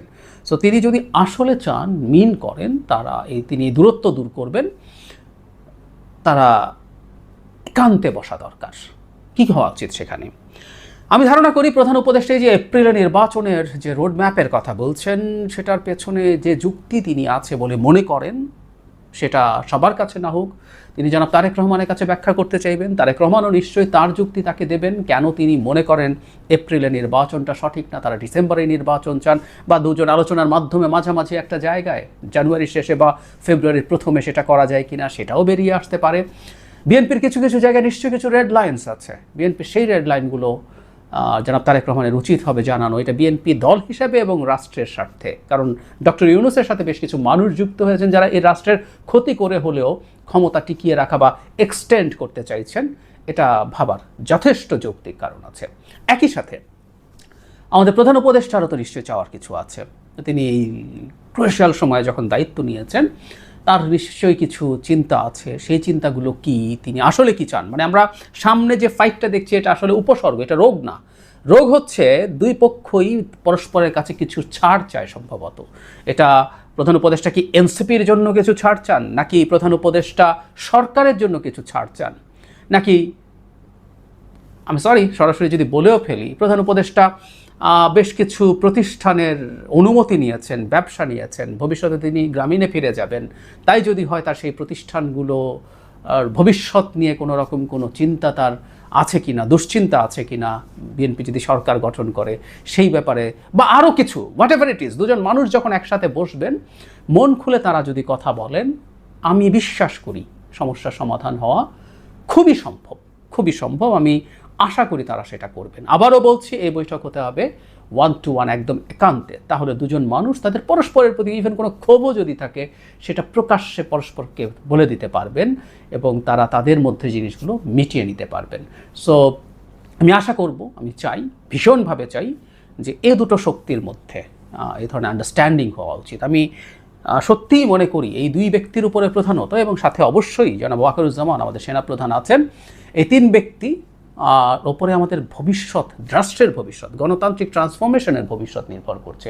এবং তার মধ্যে 3 জনের মধ্যে সবচেয়ে গুরুত্বপূর্ণ 2 জন একসাথে যদি বসেন এবং তাদের মনের কথা শেয়ার করেন, তাদের যাবতীয় এক্সপেকটেশন, ভীতি সব কিছু যদি পরস্পরকে জানান, হোল হার্টেডলি যদি বসেন, একটা সমাধান বেরিয়ে আসা খুবই সম্ভব বলে আমি মনে করি এবং এটা হতে হবে। সরকারের কেউ যদি মনে করে থাকেন বিএনপির মতো একটা বিরাট শক্তিকে দূর করে রেখে, দূরে সরিয়ে দিয়ে তারা সামলে ফেলবেন, বিএনপিকে ভেঙে ফেলবেন, বিএনপিকে চাপের মধ্যে রেখে অনেক কিছু করে ফেলতে পারবেন, তারা স্রেফ বোকার স্বর্গে বাস করছেন, স্রেফ বোকার স্বর্গে বাস করছেন। প্রধান উপদেষ্টার বোঝা উচিত এই সব লোকজনের পাল্লায় পড়াটা ইটসেলফ একটা ডিসক্রেডিট, ভুল বোঝানো তত্ত্ব। আমি প্রায় বলি যে মানুষটা যদি এসব লোকজনের পাল্লায় পড়ে ভুল বোঝেন, সেই মানুষটা জাতির এই ক্রান্তি লগ্নে দায়িত্ব নেওয়াটা উচিত হয়েছে কিনা এই প্রশ্ন চলে আসবে। তাকে তার নিজের বুদ্ধি, জ্ঞান, বিবেচনা ব্যবহার করতে হবে। সেটা হচ্ছে বিএনপির মতো একটা শক্তির সাথে সংঘাতে গিয়ে সরকার আসলে কোনোদিনই জিতবে না, সত্যি কোনোদিনই জিতবে না। সংঘাত হতে পারে, সংঘাত তৈরির চেষ্টা হতে পারে যদি তারা যথেষ্ট লোকজন বিএনপির পাল্টায় মাঠে নামাতে পারে। লোকজন বলতে জামায়াত থাকতে পারে, কিছু ইসলামী রাজনৈতিক ইসলামী আন্দোলন থাকতে পারে এবং আর কিছু ইসলামিক সংগঠন থাকতে পারে, এদেরকে দিয়ে চেষ্টা করতে পারেন। যদিও যখন আলটিমেটলি একটা সংঘাতের পরিস্থিতি তৈরি হবে বিএনপির বিরুদ্ধে, এরা কতজন দাঁড়াবে সেই প্রশ্ন আছে। কিন্তু এই খোয়াব কেউ কেউ দেখছেন এবং দেখাচ্ছেন, সম্ভবত এটা ভীষণ ভুল হবে। দিনের শেষে লাভ হবে না, সংঘাত হতে পারে, যদি উল্লেখযোগ্য সংখ্যক পাল্টা কিছু তারা করতে পারেন, দেশেরই ক্ষতি হবে, সংকটই হবে। এবং সেসব লোকজন এগুলো করছেন যারা এই দেশে টিলেন না, আবার চলে যাবেন, থাকেন না, এসব লোকজন এসব কাজ করছেন। সুতরাং আমাদের এই দেশে, এই পচা দেশ, তাদের কাছে তো এটা পচা দেশ, ওনারা থাকেন না, এই পচা দেশে আমরাই থাকি, আমরাই থাকবো। সো আমরা চাই না আমাদের কোনো শক্তির সাথে আরেক শক্তির কোনো সংঘাত তৈরি হোক। এবং ডক্টর ইউনূসের জন্য সবচেয়ে বড় স্টেক হচ্ছে তার অর্জিত যে সম্মান। এই মানুষটাকে মানুষ সম্মান করে এবং তার উপর আস্থা রাখে। আমাদের সংকটময় সময়, তীব্র সংকটময় সময় তিনি দায়িত্ব নিয়েছেন, আমাদের ঝড়ঝাপটা থেকে বাঁচিয়েছেন।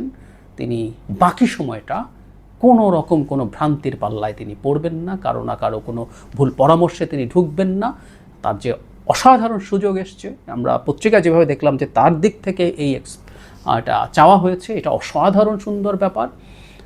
জনাব তারেক রহমানের সাথে তিনি বসে, উনি তার ফাদার ফিগারের মতো একজন মানুষ, তার সাথে বসে এই সব কিছু তারা ঠিক করে নিন। যদি সেটা হয়, শুরুতে যেটা বলেছিলাম, সম্ভবত সবচেয়ে গুরুত্বপূর্ণ সফর হবে প্রধান উপদেষ্টার এটা। এর চাইতে গুরুত্বপূর্ণ সফর আগেও হয়নি, সামনে তিনি যদি আরও কোথাও যান সেগুলোও হবে না।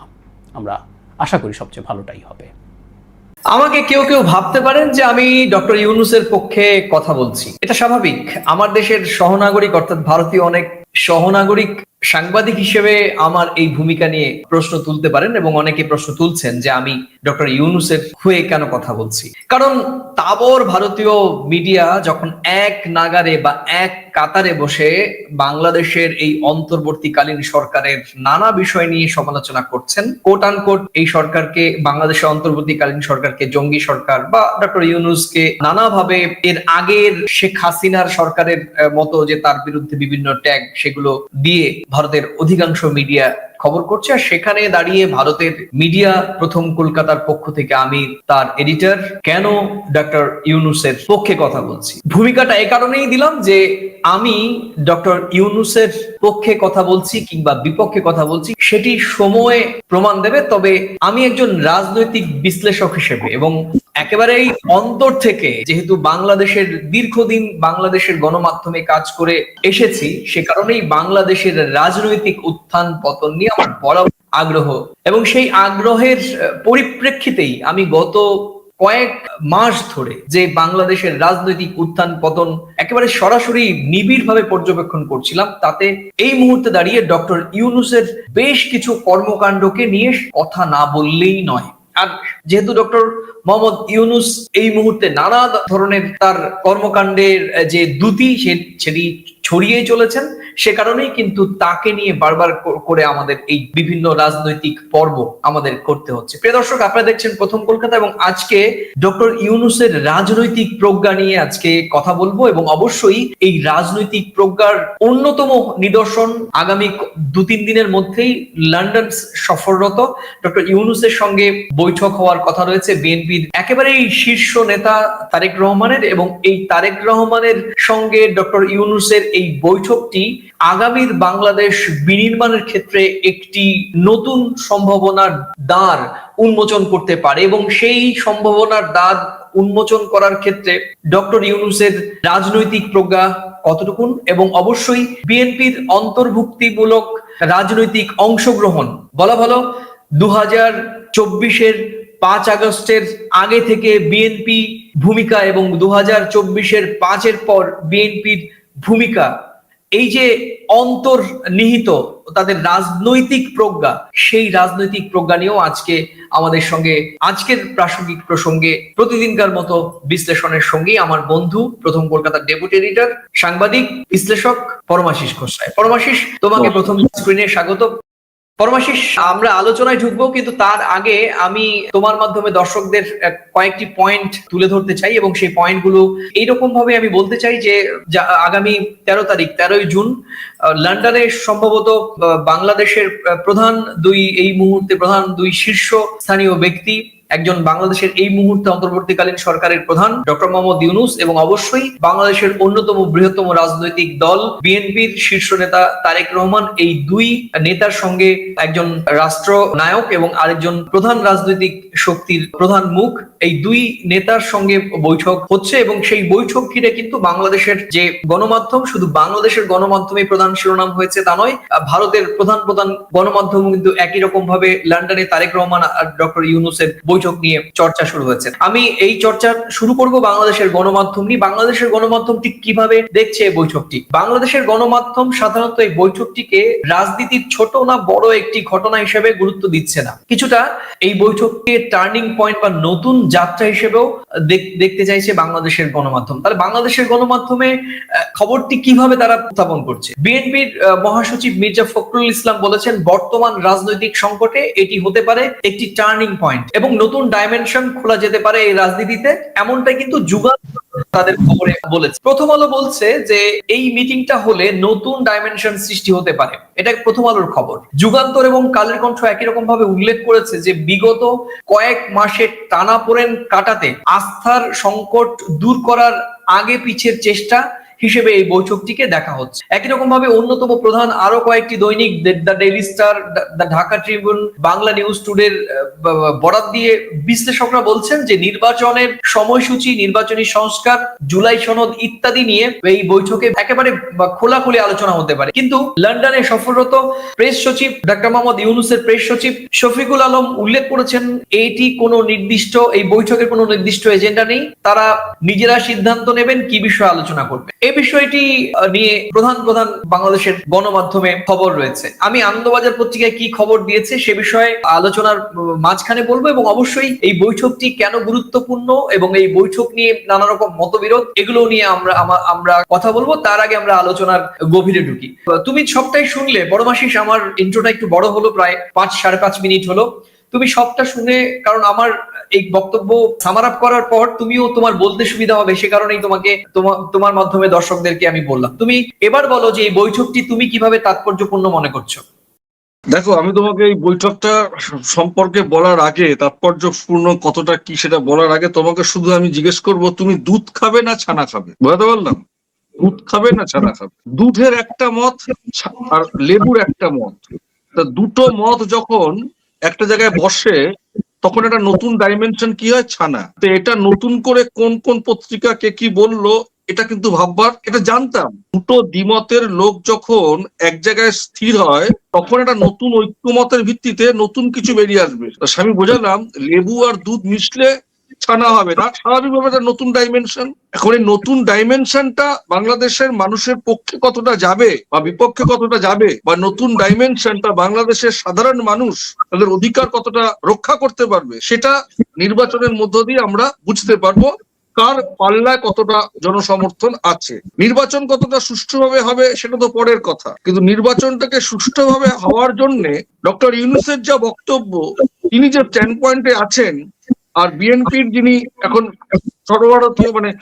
প্রধানতম নেতা তারেক রহমান, একটা অন্যতম মুখ, তার সঙ্গে বৈঠকটা তো জরুরি ছিল। এটা আমি আগের দিনও বলেছি যে মতানৈক্য থাকতেই পারে, মতানৈক্য থেকেই কিন্তু ঐক্যমতের জায়গা তৈরি হয়। তা না বসলে কি করে হবে? একটা নিশ্চয়ই নতুন দিশা পাওয়া যাবে বাংলাদেশের সুষ্ঠু নির্বাচনের ক্ষেত্রে, যাতে ঐক্যমতের ভিত্তিতে ভোটটা হয়। এবং বাংলাদেশের মানুষও চাইছেন ভোটটাও যেমন জরুরি কিন্তু সংস্কারটাও তেমনি জরুরি।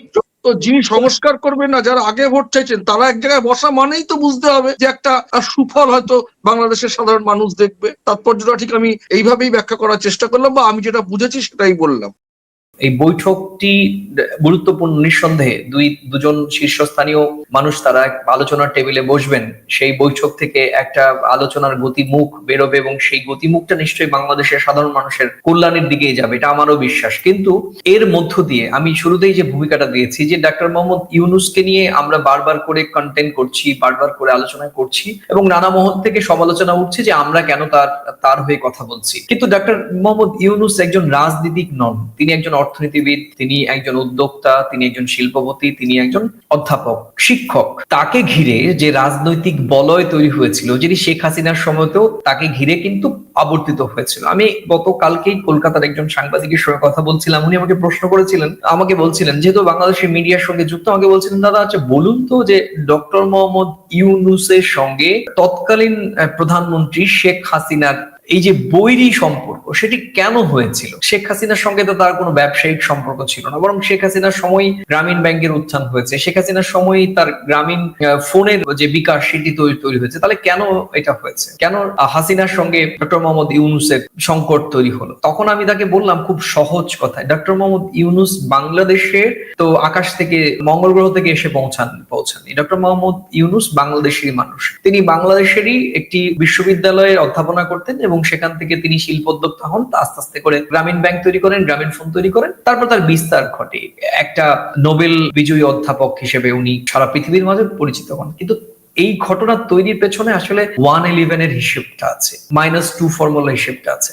ডক্টর মোহাম্মদ ইউনূসকে সামনে রেখে বাংলাদেশের তৃতীয় অরাজনৈতিক একটি শক্তি, যারা হাসিনা খালেদাকে মাইনাস করে ডক্টর মোহাম্মদ ইউনূসকে সামনে রেখে প্রজেক্ট করে তারপর একটি খুঁটি সাজানোর চেষ্টা করেছে। মূলত ডক্টর মোহাম্মদ ইউনূসের সঙ্গে শেখ হাসিনার রাজনৈতিক বৈরিতার সূচনা সেখান থেকেই শুরু হয়। ইউনূসকে একেবারে ব্যক্তিগত পর্যায়ে আক্রমণ থেকে শুরু করে তাকে রাজনৈতিকভাবে এবং তাকে আইনিভাবে এবং প্রশাসনিক সর্বোচ্চ শক্তি দিয়ে ডক্টর মোহাম্মদ ইউনূসকে কার্যত ধুলোয় মিশিয়ে দেওয়ার চেষ্টা করেছিলেন গত 15 বছরে বাংলাদেশের তৎকালীন প্রধানমন্ত্রী শেখ হাসিনা। স্বাভাবিকভাবেই এবং এই যে রাজনৈতিক বৈরিতা, সেটি সূত্রপাত -2 ফর্মুলাতে। এবার যে দাদা -2 ফর্মুলা তৈরি হয়েছে এবং এই ঘটনার পেছনে কারণটা কি? ওই যে আমি প্রথমে ভূমিকা বললাম যে ডক্টর ইউনূসের পক্ষে নয়, আসলে ডক্টর মোহাম্মদ ইউনূসকে নিয়ে আলোচনা করতে গেলে অনেক বড় ব্যাপ্তি জায়গা নিয়ে করতে হবে, কারণ ডক্টর ইউনূস,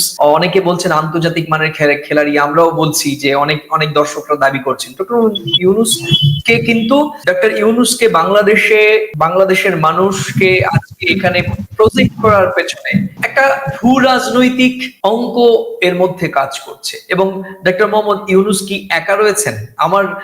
আমি কিন্তু রাজনৈতিক বিশ্লেষক হিসেবে, বিশেষ করে আন্তর্জাতিক ভারত বাংলাদেশের সম্পর্ক বিষয়ক আমার যতটুকু পড়াশোনা কিংবা আমার যতটুকু আমার কর্মজীবনের মধ্য দিয়ে যতটা শেখা, তাতে আমার কাছে আমি খুবই আশ্চর্য হচ্ছি যে বাংলাদেশের তাবড় রাজনৈতিক শক্তি, বঙ্গবন্ধুর আদর্শে আওয়ামী লীগ, শহীদ জিয়ার আদর্শে বিএনপি, বা 2024-এর 5 আগস্টের পুরো মাস্টার মাইন্ড তৈরি করা এবং একটি 15 বছরের একটি শক্তিকে একেবারে সমূলে উৎপাদন করে দিয়ে ক্ষমতার আলিন্দে প্রধান মুখ হয়ে বসা, এবং সেখানে অন্যতম রাজনৈতিক শক্তি তারপর বিএনপির সঙ্গে রাজনৈতিকভাবে ডিল করা বা তাকে বিএনপির সঙ্গে চোখে চোখ রেখে কথা বলা, জামাত একটি ধর্মীয় চেতনা নিয়ে তাদের একটি ফোর্স, সেই ধর্মীয় চেতনার একটি ফোর্সকে সংঘবদ্ধ করে তার সরকারের সঙ্গে সংযুক্তি করা এবং বিএনপির ওপর রাজনৈতিক প্রেসার গেম তৈরি করা এবং বিএনপিকে কার্যত একেবারে বোতল বন্দি করার অবস্থায় বোতল বন্দি করে ফেলার মতো অবস্থায় ডক্টর মোহাম্মদ ইউনূস তার রাজনৈতিক প্রজ্ঞা, যেটি আমি শুরু থেকে বলছি, এগুলো তার প্রশংসা। আপনারা ভাবতেই পারেন যে আমি আমার মুখ থেকে প্রশংসা করছি, কিন্তু আপনারা যদি ভেতর থেকে বিশ্লেষণ করেন, এটা অটপসি করেন বা বিষয়গুলো ময়নাতদন্ত করেন, তাহলে এর গভীরে কয়েকশো উপন্যাস রয়েছে। এই কয়েকশো উপন্যাসের রচয়িতা কারা? বাংলাদেশের মানুষ? সবটা বাংলাদেশের মানুষ নন। নিশ্চয়ই এর পেছনে ভূ রাজনৈতিক অনেক অঙ্ক রয়েছেন। সেই অঙ্কের কুটকাচালিতে বাংলাদেশের প্রধান রাজনৈতিক দলগুলো প্রায় অসহায় এই মুহূর্তে। ডক্টর মোহাম্মদ ইউনূস আন্তর্জাতিক মানের খেলোয়াড় কি খেলোয়াড় নয় সেটি সময় বলবে, কিন্তু ডক্টর মোহাম্মদ ইউনূসকে নিয়ে আলোচনা শুধু যে আমি করছি তা নয়, সমালোচনা আলোচনা সবটা কিন্তু আমাদের ভারতীয় মিডিয়া র্যান্ডম করছে। আমাদের কলকাতার 4-5টা টেলিভিশন মিডিয়া ডিজিটালে রোজ বাংলাদেশ নিয়ে সেগমেন্ট হচ্ছে, রোজ ডক্টর মোহাম্মদ ইউনূসকে নিয়ে সেগমেন্ট হচ্ছে। আনন্দবাজার পত্রিকায় রোজ ডক্টর মোহাম্মদ ইউনূসকে নিয়ে খবর হচ্ছে, প্রত্যেকটি কাগজ এই সময় পত্রিকা ফলাও করে খবর হচ্ছে। কেন হচ্ছে? বাংলাদেশকে নিয়ে তো আমরা আগে এত খবর, শেখ হাসিনার সময় এত খবর দেখিনি। গোটা বিষয়টি তার যে রাজনৈতিক প্রজ্ঞা, সেই বিষয়ে নিয়ে আমার এই বিশ্লেষণের সঙ্গে তুমি কতটা সহমত কিংবা ভিন্নমত? তোমাকে আমি একটা কথা বলি, ওনার রাজনৈতিক প্রজ্ঞা নিয়ে কথা বলতে গেলে প্রথমে যে কথাটা বলবো, যে আমরা কি বলি আওয়ামী লীগের প্রধানমন্ত্রী, আমরা কি বলি বিএনপির প্রধানমন্ত্রী, বলি কি? বলি না তো। বাংলাদেশের প্রাক্তন প্রধানমন্ত্রী খালেদা জিয়া, বাংলাদেশের প্রাক্তন প্রধানমন্ত্রী শেখ হাসিনা। আন্তর্জাতিকতায় বাংলাদেশের প্রধানমন্ত্রী বলা হয়, তো ডক্টর ইউনূসের নামের আগে আমাদের কি বলতে হয়? Nobel laureate. Nobel laureate doctor Mohammad Yunus. উনি এখন অন্তর্বর্তী সরকারের উপদেষ্টা হয়েছে। উনি তো কোনো জন্ম থেকেই, উনি যখন ছোট ছিল, আমি তো আগের দিন বলেছিলাম যে আমি ডক্টর ইউনূসকে পাড়ার পল্টুর সঙ্গে তুলনা করব। তিনি তার বাংলাদেশে জন্মানোর পর বাংলাদেশ থেকে বড় হয়ে পড়াশোনা শিখে অধ্যাপনা করে গ্রামীণ ব্যাংক গঠন করে সামাজিক কিভাবে মানুষের গ্রামীণ জীবনের অর্থনৈতিক উন্নয়ন করা যায় সেই তার ফিল্ডে সে কাজ করে আজকে সে আন্তর্জাতিকতায় গিয়ে পৌঁছেছে, সে আন্তর্জাতিক ব্যক্তিত্ব হয়ে উঠেছে। আওয়ামী লীগের প্রধানমন্ত্রী কিন্তু আন্তর্জাতিক ব্যক্তিত্ব নয়, বাংলাদেশের প্রধানমন্ত্রী। আমি একটু থামাচ্ছি। আমার এই আমাদের আলোচনার বিষয় কিন্তু কোনো প্রধান উপদেষ্টা, কোনো প্রধানমন্ত্রীর সঙ্গে তার তুল্যমূল্য বিচার করার নয়।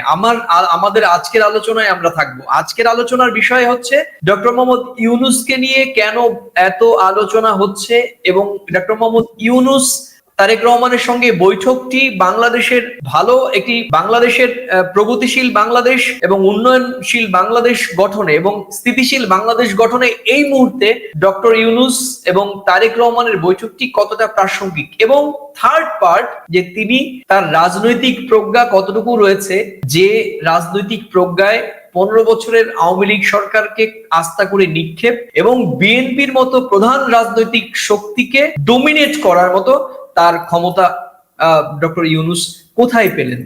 আমি তো বলবো ডক্টর ইউনূসের মেধা। ডক্টর ইউনূস বাংলাদেশের সাধারণ মানুষের মুখ। ডক্টর ইউনূস কিন্তু কোনো রাজনৈতিক দলের কোনো মুখ নন, বাংলাদেশের সাধারণ মানুষের মুখ। সেই জন্যই উনি অন্তর্বর্তী সরকারের উপদেষ্টা হয়েছেন। উনি আন্তর্জাতিক ব্যক্তিত্ব। আজকে উনি এটা ডিজার্ভ করেন যে বাংলাদেশের সাধারণ মানুষই তো ওনাকে বসিয়েছে, যে কে নির্বাচনে কিভাবে নির্বাচন হবে, দেশ কিভাবে গঠন হবে নতুন করে, সেটা তো ওনাকে ওনাকেই তো দায়িত্ব দেওয়া হয়েছে। আর স্বাভাবিকভাবেই ওনাকে তো রাজনৈতিক লোকেদের সঙ্গে কথা বলতেই হবে। এটা তো ওনার হাতের তালুর ব্যাপার, কেননা উনি তো বাংলাদেশের সাধারণ মানুষের মুখ হয়ে গেছেন।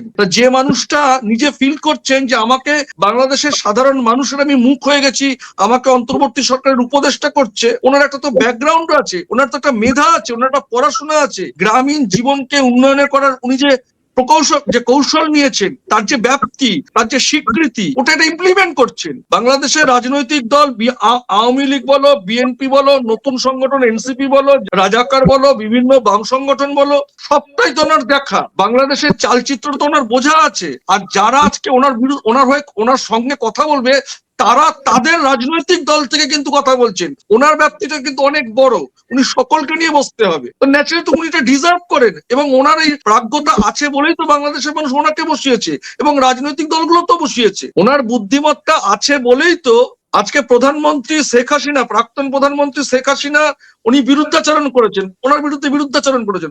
ওনারা তো বুঝেছেন, শোনো, রাজনীতির লোকেদের একটা সব দেশেরই একই কালচার, আমাকে কেউ টপকে যাবে না, এটা অস্বীকার করার কোনো জায়গা নেই। কিন্তু উনি কিন্তু রাজনীতির জায়গায় যাননি, উনি ওনার জায়গায় থেকে গিয়ে একেবারে শীর্ষে পৌঁছেছেন। উনি এটা জানতেন এটা হবে, এবং সেটা হয়েও হচ্ছে, ন্যাচারালি হয়েছে বলেই তো ওনার কি বলবো, ওনার তো মানে কনফিডেন্ট আরো বেড়ে যাওয়ার কথা, আর সেটা বেড়ে যাবেই।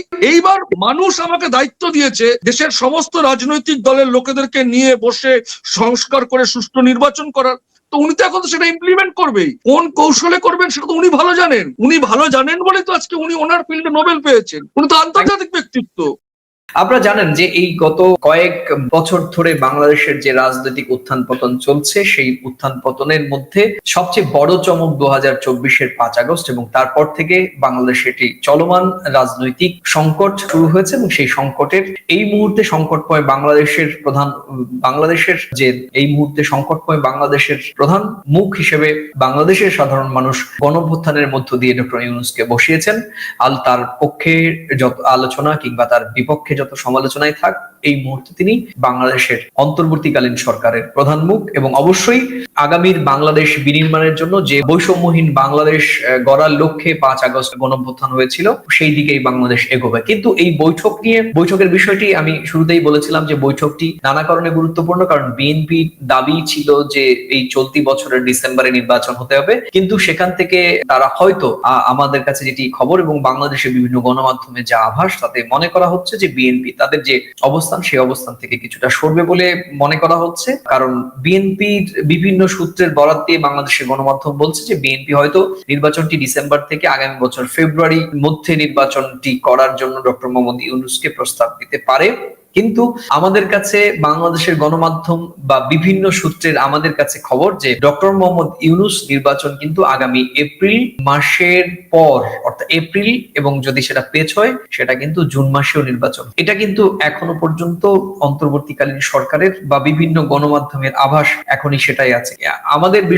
আমাদের আলোচনার বিষয়টি হচ্ছে যে বিএনপির মতো রাজনৈতিক দলকে ডক্টর মোহাম্মদ ইউনূস প্রায় একেবারে নাকানি চুবানি খাইয়ে দিচ্ছেন। কারণ বিএনপির পক্ষ থেকে যতবারই ডক্টর মোহাম্মদ ইউনূস এবং তাদের উপদেষ্টা পরিষদকে যতইভাবে রাজনৈতিকভাবে প্রেসার দেয়া হচ্ছে, ততই কিন্তু ডক্টর মোহাম্মদ ইউনূসের রাজনৈতিক পাল্টা কৌশল বা তার যে গুগলি চাল, সেটি কিন্তু আমরা দেখেছি। কি হতে পারে এই বিষয়টি নিয়ে রাজনৈতিক কেন এত গুরুত্বপূর্ণ বিষয়, আমাদের কিছু বিশ্লেষণ আমরা আপনাদের একটু বলতে চাই। সেটি হচ্ছে যে কেন এত গুরুত্বপূর্ণ এই বৈঠকটি বলা হচ্ছে। চলতি সময় সরকার ও বিএনপির মধ্যে টানাপোড়েন বেড়েছে। এই বৈঠক দুপক্ষের মধ্যে আস্থা তৈরি এবং সংকট নিরসনের প্রথম পদক্ষেপ হতে পারে বলে মনে করা হচ্ছে। এটি দৈনিক যুগান্তরের একটি খবরের উদ্ধৃতি, এবং একই সঙ্গে নির্বাচন এবং সংস্কার নিয়ে আলোচনা হওয়ার প্রবল সম্ভাবনা আছে। নির্বাচনের সময় নির্ধারণ, নির্বাচনী সংস্কার, বিচার প্রক্রিয়া ইত্যাদি বিষয়গুলো এই আলোচনায় আসতে পারে, এবং আরো কিছু বিষয় যেমন আন্তর্জাতিকভাবে ইতিবাচক সংকেত প্রেরণ করা, যেমন এই ধরনের সংলাপ দেশের জন্য একটি ইতিবাচক বার্তা হতে পারে, এমনটিও এই বৈঠকের গুরুত্ব হিসেবে দেখা হচ্ছে, এবং সেটি এই ডক্টর মোহাম্মদ ইউনূসের প্রেস সচিব কিন্তু লন্ডনে উল্লেখ করেছেন। বিষয়টি এই বৈঠকটি নিয়ে মতবিরোধ রয়েছে। বাংলাদেশ বা বিভিন্ন দেশের গণমাধ্যম বলছে যে বৈঠকের ফলাফল কি হবে বা আলোচ্য সূচি কি হবে তা এখনো চূড়ান্ত হয়নি, বা বিষয়টি প্রস্তুতির পর্বেই রয়েছে। এই বিষয়টি নিয়ে যদি আমি সামার আপ করি, তাহলে বাংলাদেশের প্রধান মিডিয়া বৈঠকটি রাজনৈতিক পরিবর্তনের সম্ভাবনাময় একটি বিগ ফ্ল্যাশ পয়েন্ট হিসেবে উল্লেখ করেছে। এটি হতে পারে ভবিষ্যতে নির্বাচনী প্রক্রিয়া সরলতা আনা বা রাজনৈতিক আস্থা পুনরুদ্ধারের একটি গুরুত্বপূর্ণ পদক্ষেপ। তবে মূল বিষয় হচ্ছে বৈঠকের ফলাফল কি হবে তা এখনই বলা খুব কঠিন, কারণ আলোচ্য সূচি এবং সিদ্ধান্ত নির্ভর করছে দুই নেতার নিজস্ব আলোচনার উপর এবং তাদের মনোভাবের উপর এবং তাদের অবস্থানগত দিক, তাদের দলীয় বা সরকারের নীতির উপর নির্ভর করে হচ্ছে। আমি আলোচনা শেষ অংশে যাব, কিন্তু এটা বলে যাব যে এই বিষয়টি নিয়ে ডক্টর মোহাম্মদ ইউনূস এবং তারেক রহমানের যে বৈঠক, সেই বৈঠকটি নিয়ে কিন্তু আমাদের ভারতের বিভিন্ন গণমাধ্যম প্রধান শিরোনাম হয়েছে। সেটি আমি আলোচনার শেষ অংশে শেষ করার আগে বলবো। তো তুমি এই বৈঠকটির গুরুত্ব নিয়ে তোমার কাছে আমি তথ্য তুলে ধরলাম, তুমি বৈঠকের গুরুত্বপূর্ণ কিভাবে সামার আপ করতে চাও? দেখো, এই বৈঠকটা গুরুত্বপূর্ণই। তার কারণ হচ্ছে যে আমি আগেও বলেছি, এই যে মতানৈক্য হচ্ছে সেটা একটা ঐক্যমত্যের ভিত্তিতে নির্বাচনটা জরুরি। সেটা ঠিক কোন সময় করা উচিত সেটা অন্তর্বর্তী সরকারের প্রধান উপদেষ্টা সব দিক বিচার করে যেমন বলবেন।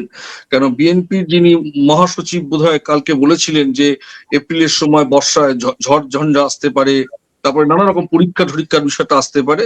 এই সব বিষয়গুলো নিয়ে হয়তো একটা আলোচনা হতে পারে, এবং তাদের বক্তব্যটাও নিশ্চয়ই উনি শুনবেন যে তাদের যুক্তিগুলো কি। এবং আমার ধারণা যে ডক্টর ইউনূস সাহেবও নিশ্চয়ই এই বিষয়টি কেন এইটা করতে চান সেটাও নিশ্চয়ই একটা ব্যাখ্যা দেবেন। ঐক্যমত্যের ভিত্তিতে জায়গাটা একটা পৌঁছবে, কিন্তু তাদের মনের ভেতরে কি আছে সেটা তো আমরা বলতে পারবো না। কিন্তু আমার নিজস্ব যেটা অভিজ্ঞতা, যে নির্বাচনটাকে সুন্দরভাবে সুষ্ঠু সময়, যে সময় সিদ্ধান্তটা নিলে উভয়ের এই একই মত হওয়া উচিত, সেই দিক থেকে কোনো একটা নতুন করে রাস্তা হয়তো বেরোবে, এবং যে রাস্তা বেরোবে সেটা আশা করি বাংলাদেশের সমস্ত রাজনৈতিক দলের কাছে সেটা একটা গুরুত্বপূর্ণ বার্তাও যাবে যে নতুন করে আর আলোচনা বা মতানৈক্য তৈরির জায়গা নেই। নির্বাচনটা যত তাড়াতাড়ি করা সম্ভব, এবং যেটা সংস্কারমূলক সব কাজকর্মের মধ্য দিয়ে, এবং নির্বাচন কমিশনকেও তো সব রকম সহযোগিতা করতে হবে, এবং অনেকটা নির্বাচন করতে গেলে তার অনেক প্রসেস আছে, এইগুলো নিয়ে হয়তো পয়েন্ট টু পয়েন্ট আলোচনা হতে পারে, এবং সেটাই হওয়া স্বাভাবিক, কারণ এর বাইরে তো আর কোনো বিষয়টা থাকতে পারে না। তো ন্যাচারালি এই বিষয়টা নিয়ে আলোচনা হবে, এবং সেই বিষয়টা বাংলাদেশের মানুষের পক্ষে যাবে, সুন্দর নির্বাচন যাতে করে হয় সেটা নিয়ে আলোচনা হবে, এটা আমার বিশ্বাস, এবং এটা আমি মনেও করছি তাই। একদমই। পরমাশিস, তুমি আমাদের সঙ্গে থাকো। আমরা আনন্দবাজার পত্রিকার একটি খবর, সেই খবরটি দর্শকদের সামনে উঠছে। আনন্দবাজার পত্রিকা আজকে তাদের নিয়মিত আন্তর্জাতিক পাতায় যে খবর দিয়েছে, সেই খবরে পরিষ্কার শিরোনাম করা হয়েছে, ব্রিটেনে শুক্রবার ইউনূস তারেক বৈঠকের সম্ভাবনা। সব ঠিক থাকলে আগামী শুক্রবার ব্রিটেনে মুখোমুখি বৈঠকে বসতে পারেন বাংলাদেশের অন্তর্বর্তীকালীন সরকারের প্রধান উপদেষ্টা ডক্টর মোহাম্মদ ইউনূস এবং বিএনপির ভারপ্রাপ্ত চেয়ারম্যান তারেক রহমান। নির্বাচন সংস্কার সহ বিভিন্ন বিষয়ে ইউনূস প্রশাসন এবং বিএনপির মধ্যে মতপার্থক্য যখন চরমে, তখন ওই বৈঠক আশাবাদী করে তুলেছে সে দেশের রাজনৈতিক দলগুলোকে তো বটেই, বাংলাদেশিদেরও। বিএনপির মহাসচিব মির্জা ফখরুল ইসলাম আলমগীর তো বলেই দিয়েছেন, ইউনূস তারেক বৈঠক টার্নিং পয়েন্ট। বাংলাদেশের জাতীয় সংসদ নির্বাচন ঘিরে সরকার এবং বিএনপির মধ্যে টানাপোড়েন ক্রমশ বাড়ছে। এই পরিস্থিতিতে গতকাল ব্রিটেন সফরে গিয়েছেন ডক্টর ইউনূস। এদিন স্থানীয় সময় সকাল 7টায় নাগাদ হিথ্রো বিমানবন্দরে নামেন তিনি। গত 1.5 দশক ধরে ব্রিটেনে রয়েছেন বিএনপির চেয়ারপারসন খালেদা জিয়ার পুত্র তারেক রহমান। বিএনপির তরফে জানানো হয়, আগামী শুক্রবার সকালে হোটেল ডরচেস্টারে বৈঠকে বসবেন ডক্টর ইউনূস এবং তারেক রহমান। স্থানীয় সময় সকাল 9টা থেকে 11টার মধ্যে বৈঠকটি হওয়ার কথা। এই বিষয়টি নিয়ে আনন্দবাজার পত্রিকা আজকে কিন্তু তাদের আন্তর্জাতিক যে পাতা, সে পাতায় প্রধান শিরোনাম হিসেবে জায়গা নিয়েছে। আমি শুধু একটা কথা বলতে চাই, যেটি আমি ভূমিকাতে বলেছি, সূচনাতেই বলেছি, যেটি নিয়ে অনেকে হয়তো বলতে পারেন যে ডক্টর ইউনূস কোনো ব্যক্তিকে নিয়ে আমার কোনো আগ্রহ নেই। ডক্টর ইউনূস আসলে বাংলাদেশের প্রেক্ষাপটে একটি গুরুত্বপূর্ণ তার একটি ভূমিকা, তার ভূমিকা নিয়েই কিন্তু আমার ব্যক্তিগত একজন রাজনৈতিক বা আন্তর্জাতিক বিষয়, বিশেষ করে ভারত বাংলাদেশের সম্পর্ক বিষয়ক আমার যা পড়াশোনা, তাতে সেই হিসেবে আমার বক্তব্য যে ডক্টর মোহাম্মদ ইউনূস তিনি তার রাজনৈতিক প্রজ্ঞা তিনি ইতিমধ্যেই দেখিয়েছেন, এবং আমি বারবারই বলি যে 2024-এর 5 আগস্ট দেখিয়েছেন। 5 আগস্টের পর থেকে বাংলাদেশের তাবর রাজনৈতিক শক্তি গুলোকে একার হাতে সামলাচ্ছেন, এবং তার উপদেষ্টা পরিষদের 1-2 ছাড়া বাকি সবার ভূমিকা খুব একটা বেশি আমার মনে হয় না অরাজনৈতিক।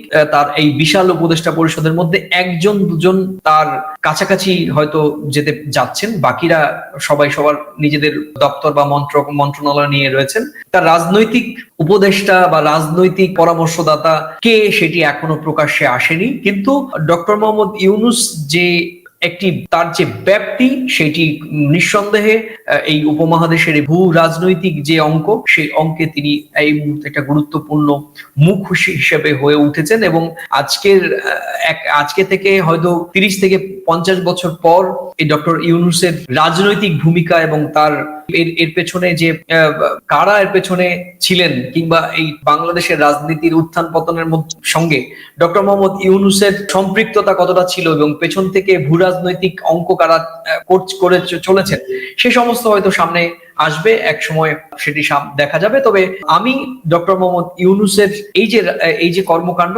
তাতে আমার একটাই শেষ কথা বলবো, যেটি হচ্ছে যে এই মুহূর্তে দাঁড়িয়ে ডক্টর মোহাম্মদ ইউনূস আগামীর বাংলাদেশ বিনির্মাণের ক্ষেত্রে আওয়ামী লীগকে যেরকম ভাবে তিনি কার্যত বাংলাদেশের সাধারণ মানুষের কাছে পরাভূত করেছেন, মানে পরাস্ত করেছেন, একই রকম ভাবে বিএনপি কিংবা পরবর্তীতে অন্যান্য রাজনৈতিক দলের কাছেও কিন্তু একই রকম ভাবে ডক্টর মোহাম্মদ ইউনূস একই রকম ভূমিকায় অবতীর্ণ হতে পারেন, এই আশঙ্কা কিন্তু আমি আপনাদের সামনে করে যাচ্ছি। ভালো থাকবেন, সুস্থ থাকবেন, এবং সবাই অবশ্যই নিরাপদে থাকবেন। আর আমাদের এই আলোচনার কোন অংশের সঙ্গে আপনারা সহমত কিংবা ভিন্নমত, সেটি আপনারা লিখে জানাবেন, এবং অবশ্যই আপনাদের এই মন্তব্যগুলো।